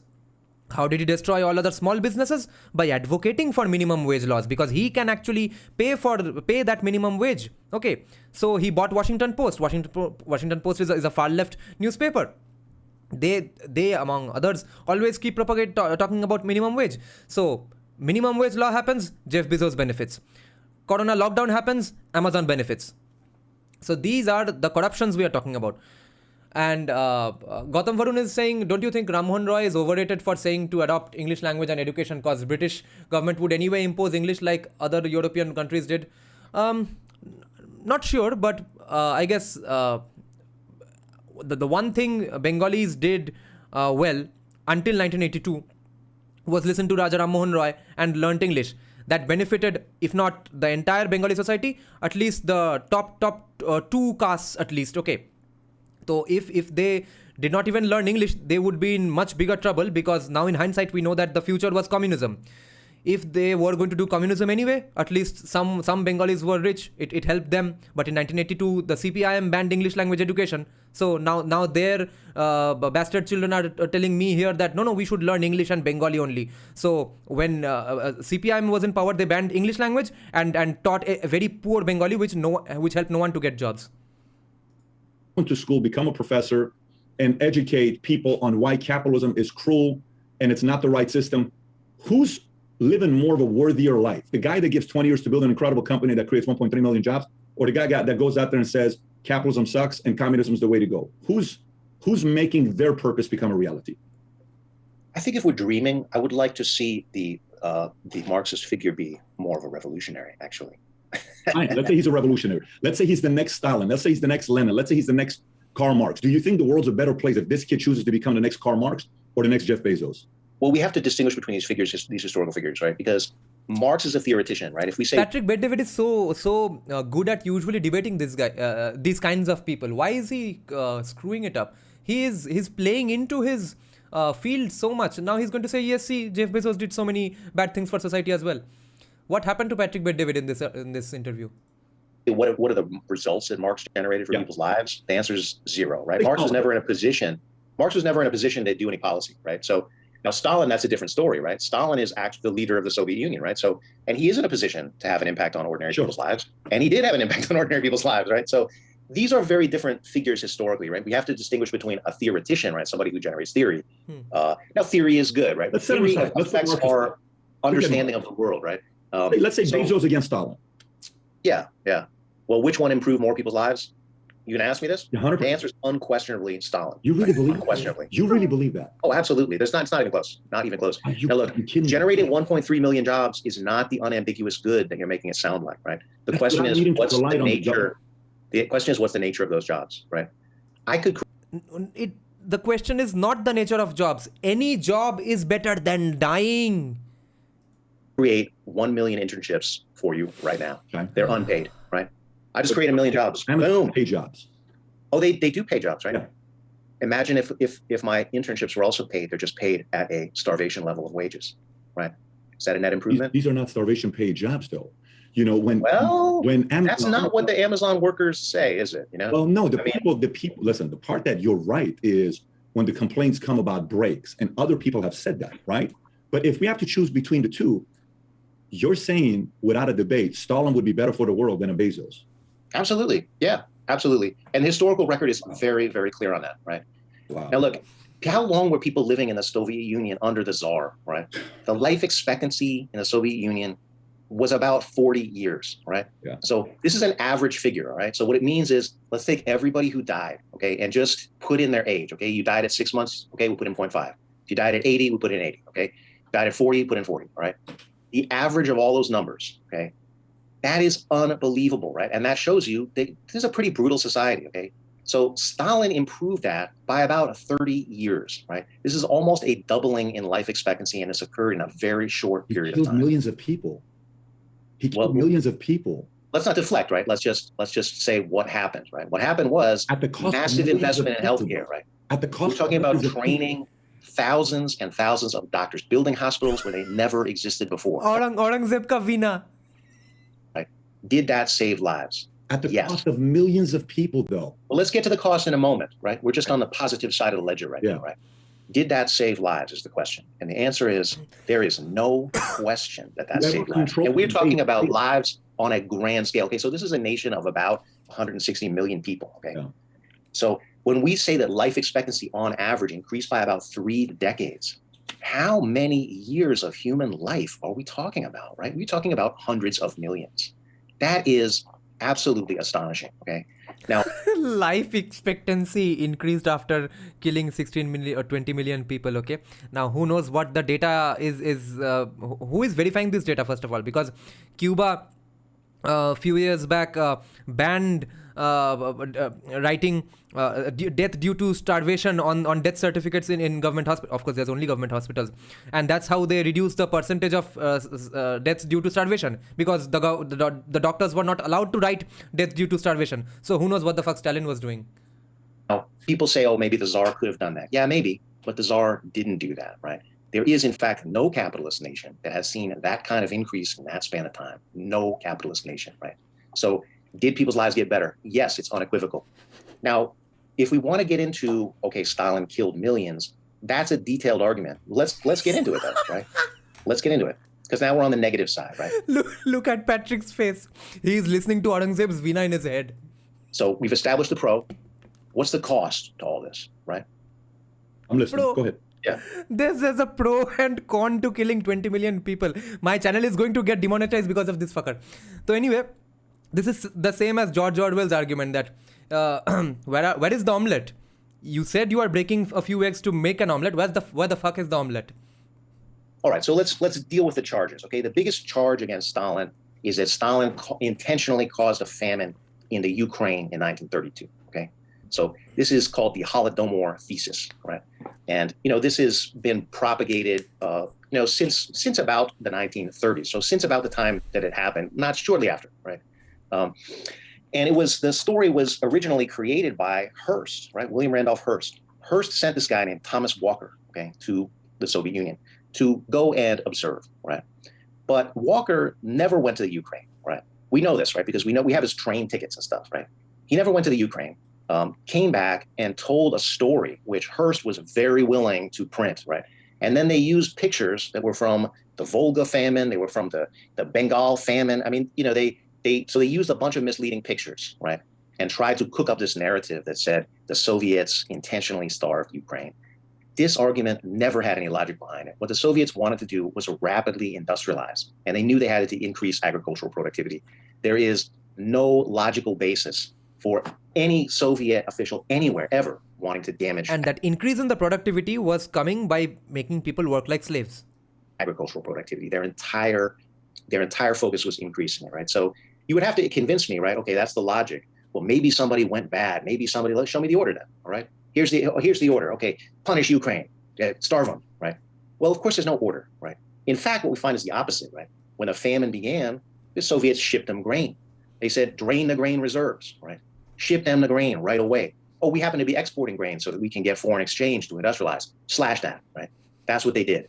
There's never been any kind of good argument that said the Soviets intentionally, or let alone Stalin, intentionally starved people. That is, in fact, the truth is the opposite. The Soviets ended the problem of famine, which had a long history in Russia. You got to be kidding me. Let me ask you a question. Have you ever been to Russia? I haven't. He ended the problem of famine by killing the victims of famine. Or what's the argument here? Why not? I would love to go. I haven't been able to travel the world because of... You make pretty good money. You can go. You're a good-looking guy. You look like you could be Russian. Why haven't you gone to Russia yet?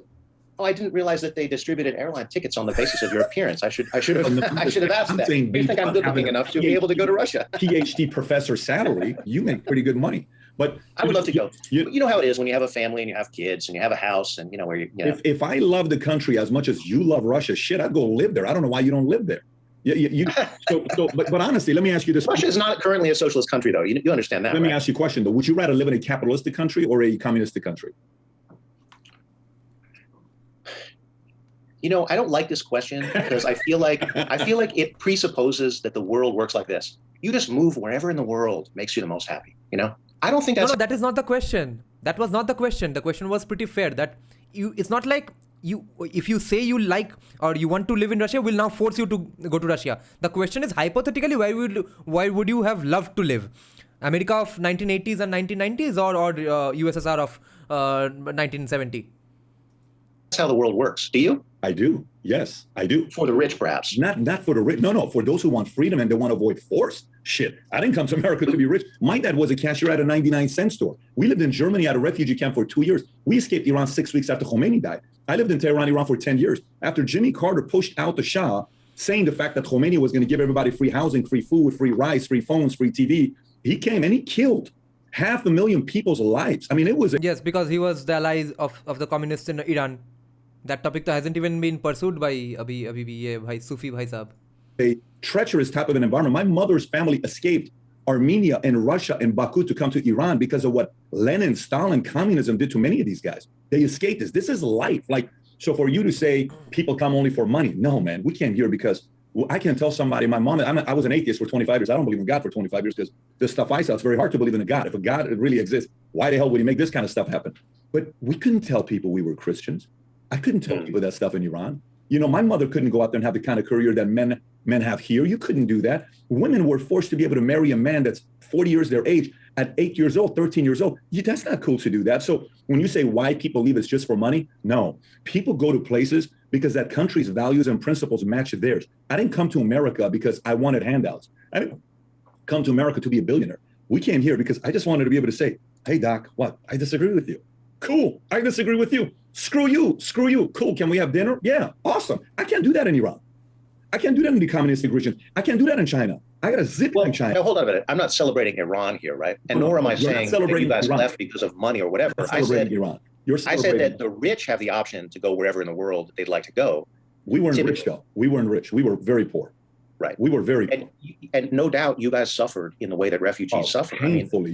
It's not easy to move to another country. I mean, I think anybody knows this, right? Unless you're very rich, in which case it's easy. We were not rich. No, we were not. I've never lived in a house before. Listen, I never lived in a house. I lived in a 2-bedroom apartment complex with my mom and dad, and my dad left at 5 a.m., came at 9 p.m. We had a very rough life. I don't like sympathy. I don't like that kind of stuff because I don't want you to feel bad for me. I'm a very happy man, lucky man.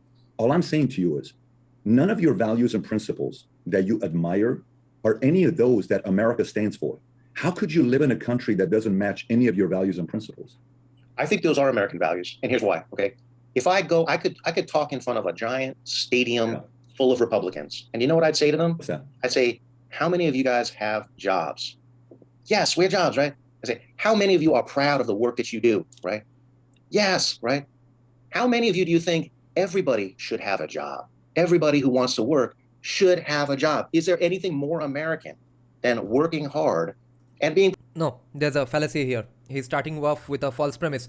Thank God I read Ben Shapiro's book, How to Debate Commies. You read that 30-page book and you'll never lose a debate with a commie ever again.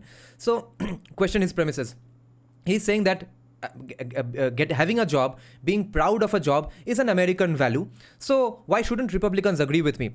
They shouldn't, because we are not talking about whether having a job is a good thing, whether the government makes imaginary policies that promise you that yes, it's a job promise for everyone, and in the garb of that promise destroys the entire society, state, or the country. Proud of what you do, right? Sure. I think we'd all be on the same page. Well, those are the values of the United States. Those are the values of Marxism, right? I mean, and yet we have this dream. M. Shastri, he came from a middle class sort of like Bengali middle class intellectual kind of family. Otherwise, why would he pursue Sufi universalism? Upper class Americans don't do that, and lower class Americans don't do that, right? So he was kind of a non-political hippie family. In the United States, that if we get rich enough and if we succeed, then we can do what? Stop working, right? I mean, when you win the lottery, oh, look, now I'm going to kick back and go in a hammock and do nothing, right? That's kind of our fantasy. Let me ask you a question. How hard was it to get a PhD? How hard was it to get a PhD? It was hard. It was perhaps the most difficult thing that I did in my young life. You know what happens when I see a guy that got a PhD? Like, let me tell you how I view a PhD person. I see somebody with a PhD. I admire them.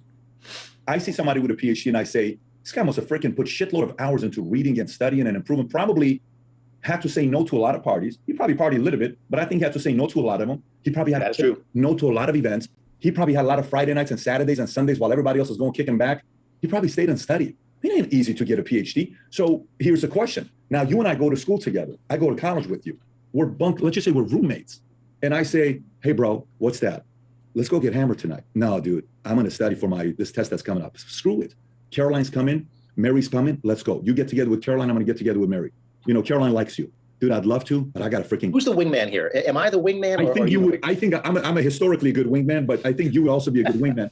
But the point I'm trying to make to you is, you busted your ass to get your PhD. How about the guy that partied instead of wanting to bust his ass? We need to take care of him. He could have the same hours to put into it. That's my biggest concern. Yeah. But jokes apart, I wish I looked like this commie professor when I'm his age. I can give a very clear answer to this. Yes, everyone should have a decent life, just by virtue of being alive and being human, right? That means everyone should have food, clothing, shelter. They should have a job. What if I'm an F up? What if I? Some people are, unfortunately, right? Some people are. Do drugs all day. What if I? Everyone should have a decent life. That should be our minimal understanding, right? Just like we have a. In just the prior sentence, he said that yes, some people are F ups, and in the next sentence, he says everyone should have a decent job. How is it going to work? Very broadly shared understanding right now, right? Which is that no one should be enslaved. I mean, ask 1,000 people. You get 1,000 people who will agree with that statement. Should people be enslaved? No, they should not, right? Why not? Is it because slavery is not profitable? No, slavery is incredibly profitable, right, for the slave master. Of course, right? Communists know that. Communism is pure slavery. I mean, that's the system is.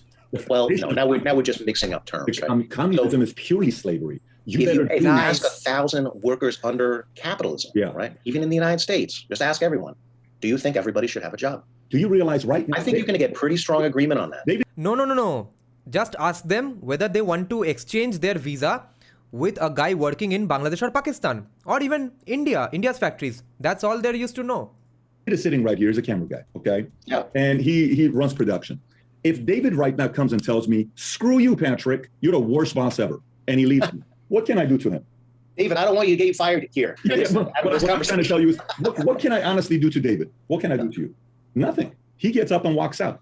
If in a communistic regime, he comes and puts his finger at the boss and says, screw you, where the hell are you going? What's going to happen to this guy? Poor guy may go missing. We may not find him. By the way, let's just say David works for me. And he goes on. Well, we don't find He's saying he might go missing in a communist country if he pisses me off. This is from 2 years back. Actually, Patrick Bet-David has gotten even better at debating now. This is at least from 2-3 years back, no? So some arguments are a bit weak. Historically, though, we don't find that. That's not. I mean, just 40 million people got killed. It's not that many people. It's just not. It's just. Yeah, but that's not a true number, though. It's probably 60 million. You're right. It's more like 60 million. It's a bigger number. No, neither of those numbers are accurate. You know what I appreciate about you is the following. Here's what I appreciate about you is you have your own thoughts on believing the data that a Stalin's regime would give you to say that's the data on how things got better. For somebody that is an intellect like you, who's read way more books than I have and knows history probably a lot more than I do, that's the world you're in. That's the sport you're playing, right? That's why I'm interviewing you and I have you on to get your perspective on it. Sure. Let me ask you this. Yeah. Does not every government have similar motivations to lie about the numbers? I mean, doesn't the United States have similar motivations to make itself look good by lying about the numbers? The only difference we have here's the only difference. Remember who charged this? Trump did. When Trump was running, he made a lot of hay out of this. He said, the official unemployment rate is nonsense. The unemployment rate is actually way higher. I remember that. But guess what? Yeah. You know what we have? Here's what we have. You just validated my point I was about to make to you. Here's a point I want to make to you. Is, okay, China, Xi Jinping, right? They say, yeah, COVID came and it left and we're freaking partying our asses off. Well, it's a big deal. We're good. The economy's growing. We're blowing up. People are so happy to be in China. They just love it here. It's a fantastic world. But I tell you, Facebook, Twitter, YouTube, you're not welcome in China. And if somebody posts a video on any of those platforms, let me tell you, we're coming after you. Why? Jack Ma gets up and gives a speech, an anti-government speech by this much. He goes missing for 90 days. How the hell does a guy worth 60 billion? We can always get into nitty-gritty, nuanced flaws of every country, every society, every state, every ideology, no problem. But largely, directionally, broadly speaking, I will consider India's growth rate or human development index, etc., a problem the day Indians illegally immigrate to Bangladesh. That's all. I will consider Gujarat worse than West Bengal the day Gujaratis fill West Bengal with their people, okay? I will consider USA worse off than China or any other country the day poor Americans swim to the shores of other countries. Not before that. $1 that created a bunch of jobs disappear. Their Elon Musk disappeared. Their Bezos disappeared just because they made a comment against the government. Moral of the story is the following. You can get up to... No, Friendly Vimana, actually, commies suffer from a bit of a Dunning-Kruger effect. They don't know how much they don't know. So I think they would happily go up against Ben Shapiro, thinking that Ben Shapiro is a dumb fuck who doesn't know anything. But Ben Shapiro debates according to your capability. That is what actually ends up happening in every one-to-one conversation, sports, anything, right? But after that, they will get destroyed. They won't know that Ben Shapiro knows more than them. Today and talk shit about Biden, you got a job at Fox News and CNN.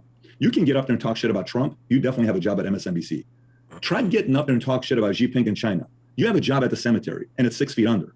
You cannot talk shit over there or in Russia. What Patrick Bet-David was writing these one-liners from the beginning, or what? He's saying if you talk shit about Xi Jinping in China, you have a job at the cemetery 6 feet under.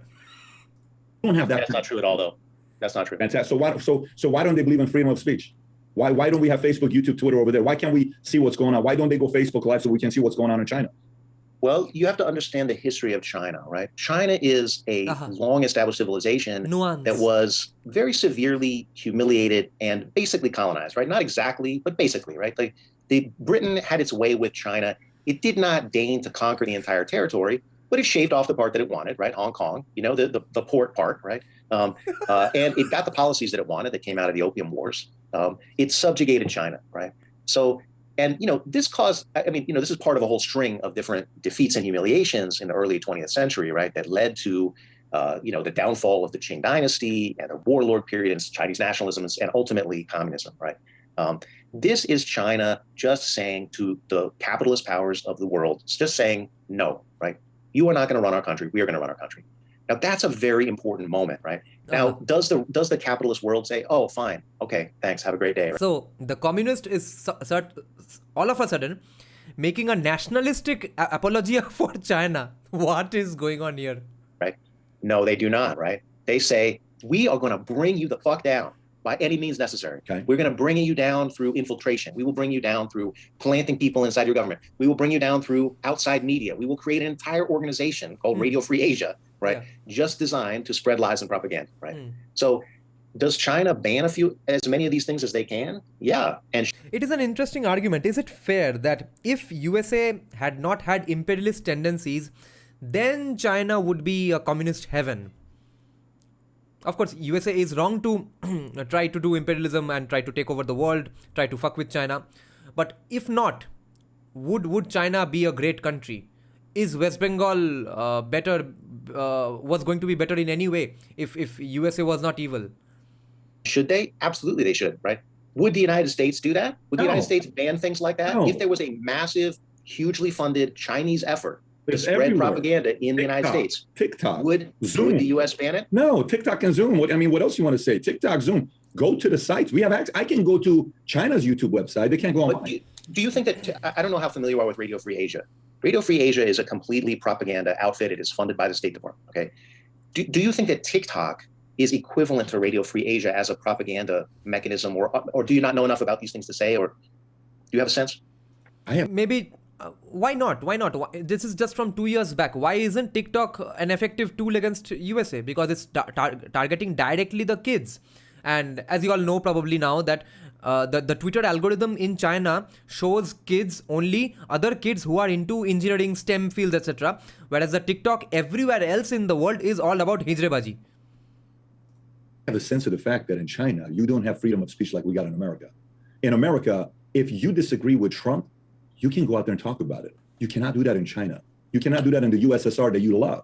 You can't do that under Stalin. You say one? No, there's plenty of criticism of Xi Jinping. There's plenty of criticism of the Communist Party. You think during a Stalin era, I can say things about Stalin, get away with it? Come on, we can't be that naive. You can. Even Buddhadev Bhattacharya would have disagreed with this. Buddhadev Bhattacharya, right before he was going out of power, in a conversation with ABP Anando's Shuman, when he was basically almost defeated, he was saying that why this industry needs to be done. And Shuman was asking him that, but isn't these things against your ideals, communism, etc.? And are you a fan of Stalin, etc.? So while talking about Stalin, I remember Buddhadev Bhattacharya, because I was a big time politics follower back in high school. Buddhadev Bhattacharya said that, yeah, Stalin is good, but there's one big problem.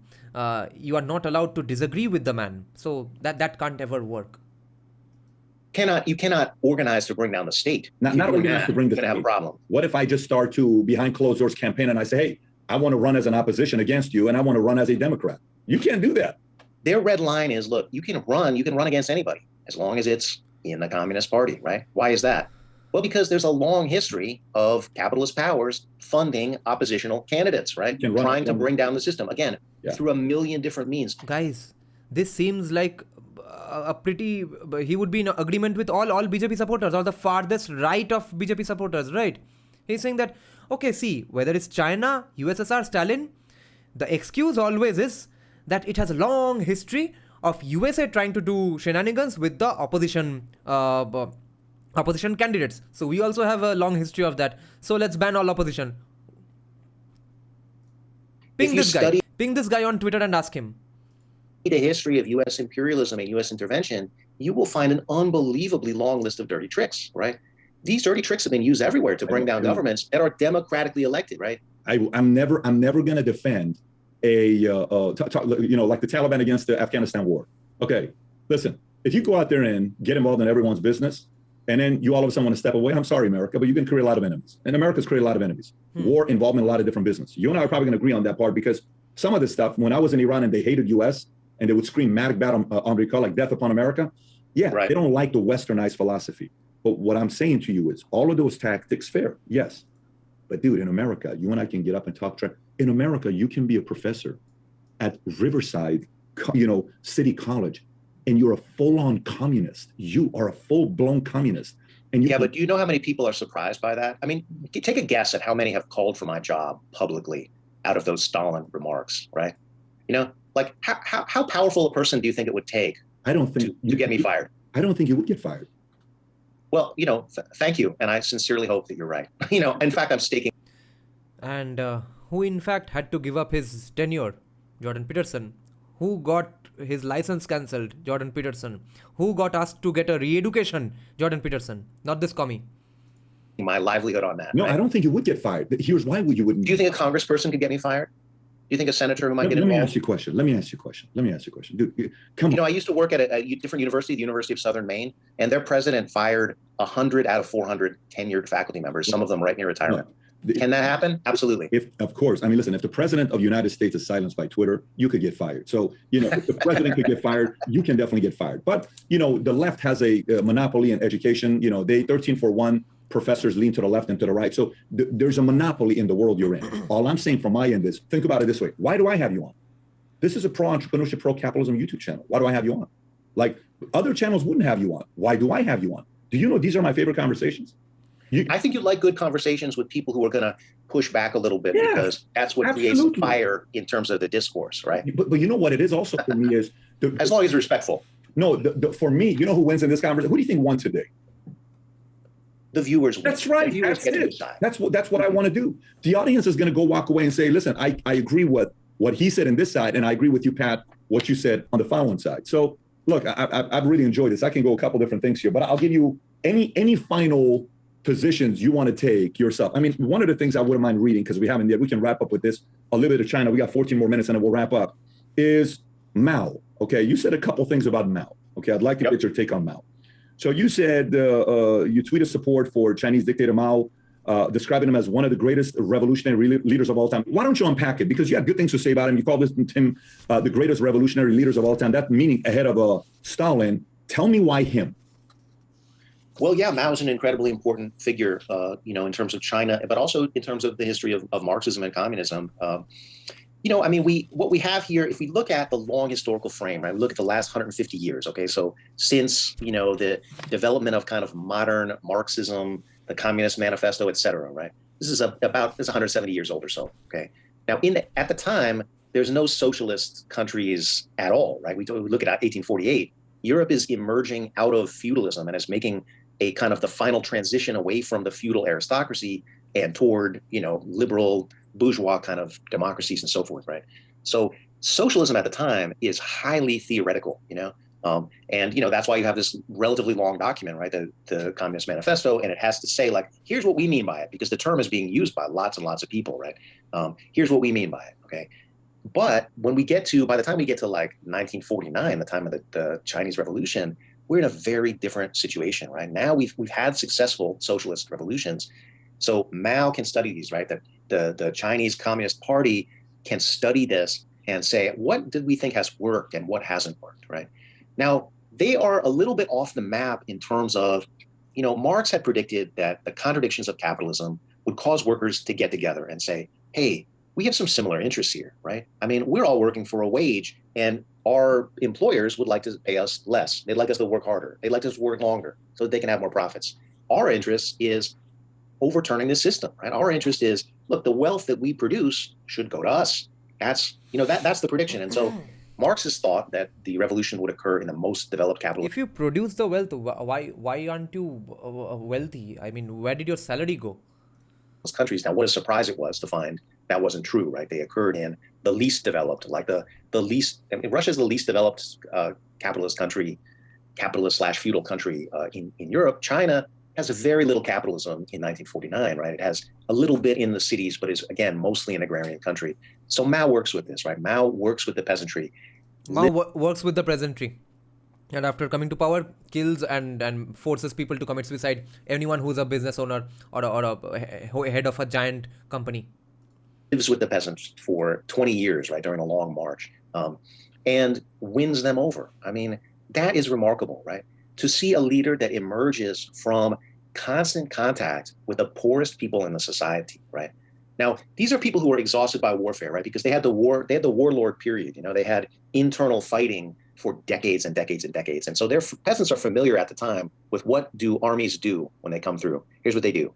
They steal your food, they rape your daughter, and they do whatever the hell they want, right? I mean, like, do they make your lives better in any way, right? No, they don't, The only thing that you can say that they do positively is they're fighting against another power that's trying to take you over, right? So, and this is the time when Mao and the communists really start to become popular, right? They're fighting this war against this, the Kuomintang, right?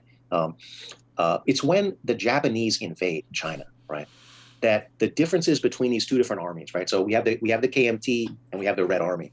But Mao insists on a different kind of conduct for his soldiers, right? He says, you have to pay for what you take, right? So we have to treat people much differently than any army has ever treated people, because these are the people that we need to convince, right? We can't just take their stuff and, we have to be different than that. And he does this, right? He gains massive, widespread. The Red Army goes from having something like 40,000 troops to having 4 million, right? And that shows its unbelievable popularity, right? Because so not only does he treat people ethically, right? And he's in a position of power. I mean, even if you have 40,000, an army of 40,000, that's small relative to the KMT, but that's still a lot more power than any peasant has, right? So you can do whatever the fuck you want in that situation, right? But did Mao? No, right? Mao treated people very, very fairly because he saw it as like, these are the people that we're actually fighting for, Now, does every leader do that? No, not at all, right? Most guerrilla fighters are incredibly unethical, they mostly do whatever the hell they want, right? What? Now, then we could say, what did Mao do when he was in power, right? What Mao did when he was in power is very similar to Stalin, right? He said, we need to get the entire country organized. The state is going to be the major employer, but we're going to do something that's never been done in China, which is we're going to make sure that everyone has the basics, okay? In China, this is called the iron rice bowl, right? It's a bundle of guaranteed consumption goods, okay? That never, ever existed any time in Chinese history, right? So this is among the first things. Again, theoretical guarantees. अरे guarantee दिया तो आसमान से टपकेगा नहीं. Things that are done, right?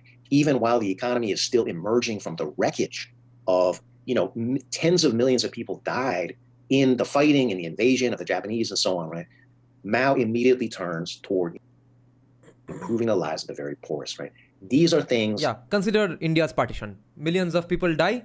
So the solution for that is apparently Fabian socialism, which kills more people, destroys many lives, dreams, families, social dynamics, everything. That I certainly admire, and I think anybody should admire, right? I mean, like, if you care about the fate of the poor, the fate of those who are the least advantaged in a society, well, this is a leader who put their needs very much, near the top, right? Now, I'm not going to say at the absolute top, right? Because every leader has the same challenge, which is, how do you keep power in a world of hostile nations? Do they want to eat your lunch? Do they want to depose you? This guy is going to defend Narendra Modi if he actually ever does a genocide. Absolutely, they do. Do they have more power than you? Yeah, they do, right? We can see this. The United States supported the KMT. Everything he is saying is applicable to Narendra Modi. The allegations against Narendra Modi are going to be refuted by this commie professor. Remember this guy. For decades after they fled to Taiwan. They said, well, that's the legitimate government of China, right? So, we're not dealing with an equal kind of playing field here where the capitalist powers say, oh, yes, well, whoever ends up running the country is fine. No, not at all, right? We are dealing with a war, right? That war is the working class versus the bourgeoisie. So, it's interesting. I'm sitting here thinking, I'm like, this guy's never written a book. One, you should write a book because communists would love to. I hear that from people, actually, but thank you for saying that. Very nice. You sound so devout to them, like you're such a true believer. I believe when I spoke to Slavoj Žižek, he had some doubts. and he was questioning certain areas of communism that maybe didn't produce the results that he's more skeptical today than he was before. I talked to Richard Wolff. He's more a socialist. He's not a full-blown communist at your level. He's a little bit different than you, although some similarities. You know, I just pulled up something right now. I typed the most evil dictators of all time, okay? Number one is Mao, 49 to 78 million deaths. Number two is Stalin, 23 million deaths. That's what the site says. Now, give or take, you know, is what it is. I'm curious, just purely out of curiosity. This is actually the New York Times data, which you can't find anymore. Thankfully, I have the screenshot for this, where actually Aurangzeb is mentioned as one of the most evil genocidal dictators of all time. What do you think about Hitler? Well, Hitler is a fascist monster, you know, somebody who committed genocide, somebody who is a would-be imperialist. Yeah. So what's the difference? Didn't Hitler also do great development, etc.? Hitler did not focus his imperialism on Africa as the other capitalist powers did in the late 1800s. He focused his imperialism on Russia, right? I mean, the drive was to go east to give the German people living room, Lebensraum, right? I mean, that was the German phrase. Now, they did that under the understanding that the Slavs and the Russian people were subhuman, you know. Now, they had a little bit of a problem ideologically because, you know, they had a white supremacist ideology, and they did recognize that the Slavs and the Russians were, or at least some of them were white, right? But they used this very old kind of mythological idea that said that the Slavs had black bones. And I mean, it was this just utter bullshit, right? So what you have here is you have fascist nationalism, which seeks to conquer territory based on racist ideology, right? Now, I think that Yeah, no socialism at all. Elimination of guns, state handling all the businesses, no free speech, and no gun rights. that's pretty well established The party being called National Socialists. by history, right? The result of that is that tens of millions of people died, okay? That's unequivocal. Now, people like to draw equivalencies, anti-communists do, between Hitler and Stalin. There are no equivalencies. Right? None of the things that I mentioned apply in the slightest to the Soviet Union. Oh my god. Again, you see the good person argument. All else aside, Stalin was a better person than Hitler because Stalin did not want to kill any particular race. Therefore, he's a better person. End of story. To any socialist country. They don't apply to China. Saying Hitler, Stalin, and Mao, and then saying something after that, just advertises your ignorance, right? There's no point in saying anything further at this point. You crack me up. Now, in terms of Zizek, doubt makes a good philosopher. Yeah. And Zizek's a great philosopher. So, is it appropriate? Yes, right. And Richard Wolff, look, he's my mentor. I love him. We have some maybe differences of opinion, but I think we just have a different style is more like it. I think the differences of opinion are minor, actually. But we have different areas of emphasis, let's say, right? I have a style that's a lot more unequivocal, right? Because I'm acting as more of a kind of ideological warrior, than I am as a kind of academic and let me weigh each side and da. Right? I do that in my written work, but I'm here as a popular figure, not as a. Well, not as a scholar. For what it's worth, I thought you were going to be a lot more antagonistic than you were. I have to tell you that. I thought you were going to be a lot more coming from a place of this thing was going to get zero to pissed off. I did an interview with what's his name? What is his name? Lucian Truscott. I don't know if you've ever seen it or not. If you're not, if you want to entertain yourself, he's a great grandson of Thomas Jefferson who wanted the statue to be removed. If you want to be entertained, just watch the first minute. You'll crack up. It's a 27-minute interview. I'm going to do a quick speed round with you. I'll give you a name. Tell me one word that comes to mind, and then we'll wrap it up. Any word that comes to mind. Or you can say skip with any name. So, Churchill. What's the word that comes to mind with Churchill? I mean, I think of Churchill with the Guys, let's do this with all of you all as well, okay? If you all know the man, you all also take part in this. I'll try to as well. Rapid fire round. He's going to mention different names. Give one word answers, whatever comes to your mind, okay? Let's play this game. Any word that comes to mind. Or you can say skip with any name. So, Churchill. What's the word that comes to mind with Churchill? I mean, I think of Churchill with the Bengal famine, really, and if we want to look at a leader who intentionally starved people, I think that's who we're looking for. We're not looking at Stalin or Mao. We're looking at Churchill. Bernie Sanders. Bernie Sanders, I like Bernie. Innocent. He seems like a figure of integrity. Although I think he's burning a lot of clout right now because, embracing the Biden administration And going towards incrementalism, started off saying Medicare for all, and now is saying lower the eligibility age. This is the kind of thing where what I had always said about Bernie is Bernie's the furthest right that I'm willing to go. Wow. Okay. Fair. I consider him to be a right-wing leftist because he's not saying, let's expropriate the rich. He's not saying that, right? Yeah. He's not saying let's end capitalism. He's saying, we can tinker with it and make it work better. I don't believe in that. Would you say the furthest right wing or the furthest socialist? You know what I mean? Like furthest socialist right wing. Bernie is a social democrat, right? He's somebody who favors a reformed capitalism that has higher wages and more benefits or whatever, right? I consider that to be a good result, but I think the only way No, not exactly though. Bernie also advocates for the job guarantee, minimum job guarantee, or the federal job guarantee. Okay, so central government में सबको नौकरी मिलेगा, तुम सब आओ. तो उससे तो क्या होगा हमको सबको पता है. Going to get to that is through socialism, basically. And that's what we've seen historically as well. How about AOC? AOC, I think it's a figure that a lot of us had high hopes for, and it's exciting and whatever to see a socialist. But this is somebody who is, first of all, became way more famous than their power, merited, right? Like AOC as a freshman congressperson, basically no power. Your power as congressperson depends on what coalitions can you build, what committees are you on, and so forth, right? AOC had basically none of that, but she was just catapulted to fame because she's young and a socialist and whatever. Fox News really made her famous, and then becomes this is the lion of the left. But leftists look at her and be like, what has she actually done? What policies has she done that actually improve people's lives? And the record there is non-existent. So I like AOC. She seems like a good person, whatever. But it's like you throw a handful of sand at an oncoming tidal wave. You're not really going to change the result there. Elizabeth Warren. Well, Elizabeth Warren, I put in a very different position. Elizabeth Warren is a very opportunistic politician, in my view. Somebody who, Bernie's out there campaigning in 2016, talking about Medicare for all, talking about the $15 minimum wage, talking about everyone should have a job. What's Elizabeth Warren doing? Deafening silence, right? Then endorses Clinton. Do you all know one of the most evil policies probably ever proposed in the history of USA was actually done by Elizabeth Warren? Unrealized capital gains tax. Comes and adopts that program without a word. Like, what the hell is that in the 2020 campaign? I mean, and the entire Democratic field adopts all of Bernie's proposals. Why don't if you guys support the proposals, then you should be supporting Bernie, right? But Elizabeth Warren backing out from supporting Bernie was probably the most evil thing in the history of communist politics. These people did that. I just think it's opportunistic, and it's. A lot of my colleagues in academia, love Elizabeth Warren, and so maybe I will end some friendships by speaking ill of her. But at this point, I think probably nobody cares. I just think it tells you whether you really support a program, though. Like, do you support it rain or shine, or just shine? I don't think she's a true believer. I think, like you said, she's an opportunistic. That makes sense. How about Fidel Castro? Well, Fidel Castro is an interesting one because Fidel Castro started off as a revolutionary, as a nationalist revolutionary, not as a socialist, interestingly enough, right? So Fidel embraces socialism later, right? It's on the fence for a little while, right?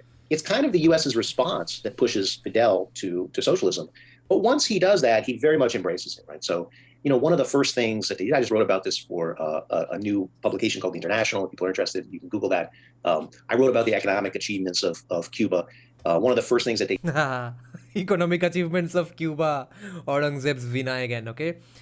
Economic achievements of Cuba, healthcare of Cuba. Meanwhile, people rowing boats in thunderstorms into Florida from Cuba.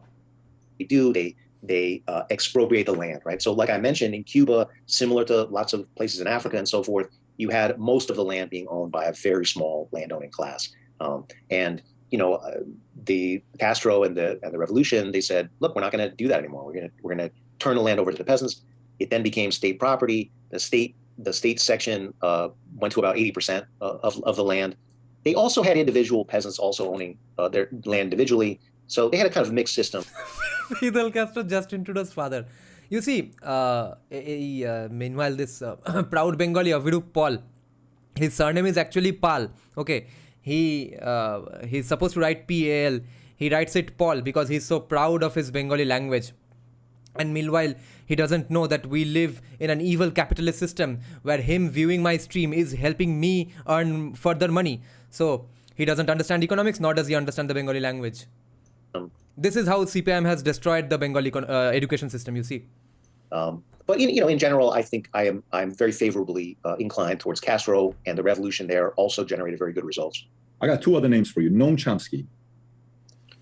Noam Chomsky, God. yeah, big figure on the left. Not someone I've ever really been a fan of, Right. just because I don't see him as having a very good answer to like the question of what should be done. Noam Chomsky is somebody who has good critiques. Like he critiques his critiques of the media are very solid, right? Critiques of imperialism, good, right? He knows a lot about the history of U.S. imperialism, and that's very good. But does he have a very good vision of what should be done? You said, hey, Noam Chomsky, you can write your ticket. What would it look like? I don't think so. He doesn't have. So that only takes you so far. As a critic, you need to have a positive vision of your own. And last but not least, our current president, your president, my president, Joe Biden. Well, Joe Biden is just the next iteration of Reagan. Like we've had a Reagan government since Reagan. That's what we've had. Clinton, the masterpiece of Clinton is that he rebranded the Democrats. He said, we're Eisenhower Republicans now. This is literally what he said, right? So, Clinton and the Democrats since Clinton have been very much in that vein. The Republicans have gone in a very different direction, right? The Republicans have gone toward a kind of, nationalist and fascist kind of direction. The Democrats are the ones now saying, we are the technocrats and we are the ones that will, tinker with the capitalism and make it work better and whatever. I personally don't believe in that. I think that's the kind of Keynesian vision again, right? But they also do this with a very aggressive militarism. The U.S. military machine costs about $1.25 trillion a year once you add everything up. That's a stunning amount of wealth to spend on killing people. I got to tell you, I enjoyed having you on. Appreciate you for answering question and working. But also, percentage of GDP is also an argument. And going back and forth, this was a blast. Like I said earlier, I enjoy doing these things. We're going to put the link to both your YouTube channel. There's a video. I think there's 10 criticism you give of capitalism. I don't know what the title is. We'll put the link to your YouTube channel below if somebody wants to watch it. We're going to put the link to your Twitter as well below if anybody wants to go send a tweet at him. And I would love to hear what you took away from today's interview. Having said that, Doc, appreciate your time. It's been good having you on. Thank you so much. And I'd love to come back. So if you want to have me back on the show, let's have dinner sometime. I am paying. No, you're not. I will take you up on that offer, and I definitely look forward to it. Appreciate you. We'll definitely have you back on. All right. Thanks, buddy. Man. Take care. Bye-bye. So when's the last time you saw a communist and a capitalist sit down together, have a good conversation at the end? Okay, that was the end of this live stream. Let's discuss some comments now. So, Avirup Paul, Mr. Saint Paul is saying, yes, I pity the jobless chuddy. That's why I'm watching it, so that you can get some penny. Oh, it's an act of benevolence from a commie. But I am not Brahmin, you see. Will you feed me to the crocodiles like you did all the lower castes in Morijhapi? Hope not. What would you ask Balaji if you could get him on the podcast? Which Balaji? Balaji Srinivasan? I don't know. Which Balaji? I'm shocked to see that trendy to hate your country, government, etc. on international media platforms. Biden too old to run governments. Friendly Vimana is saying, would you host Ankit Shah versus Kushal Mehra? Topic could be Sanatan economics or capitalism. Ankit Shah would have the incentive of book sales. Kushal's incentive could be to avenge his friend. I don't think it would ever happen. I think Ankit Shah, if invited, would come. I don't think Kushal would come because I would like to have a talk with Kushal Mehra. I would like to invite him. I don't think he will accept my invitation because he has already made it clear on those casts that he gets invitations from all sorts of podcasts, all sorts of news channels. He doesn't go there unless he likes them and maybe agrees with them to a certain extent. And his main point of contention with so many people on the right is that the caste issue. So he will probably think I'm a big time upper casteist person. So I don't think he's going to come to my channel. Let's see. Warren. That's far leftist. By the way, when do you think India will regain 27 share of global GDP? Not in our lifetimes. Yes, Balaji Srinivasan. Yeah, even he's not going to come to my podcast. Nilesh Oak pe kya opinion hai? Nilesh Oak, see, I don't know anything about Nilesh Oak.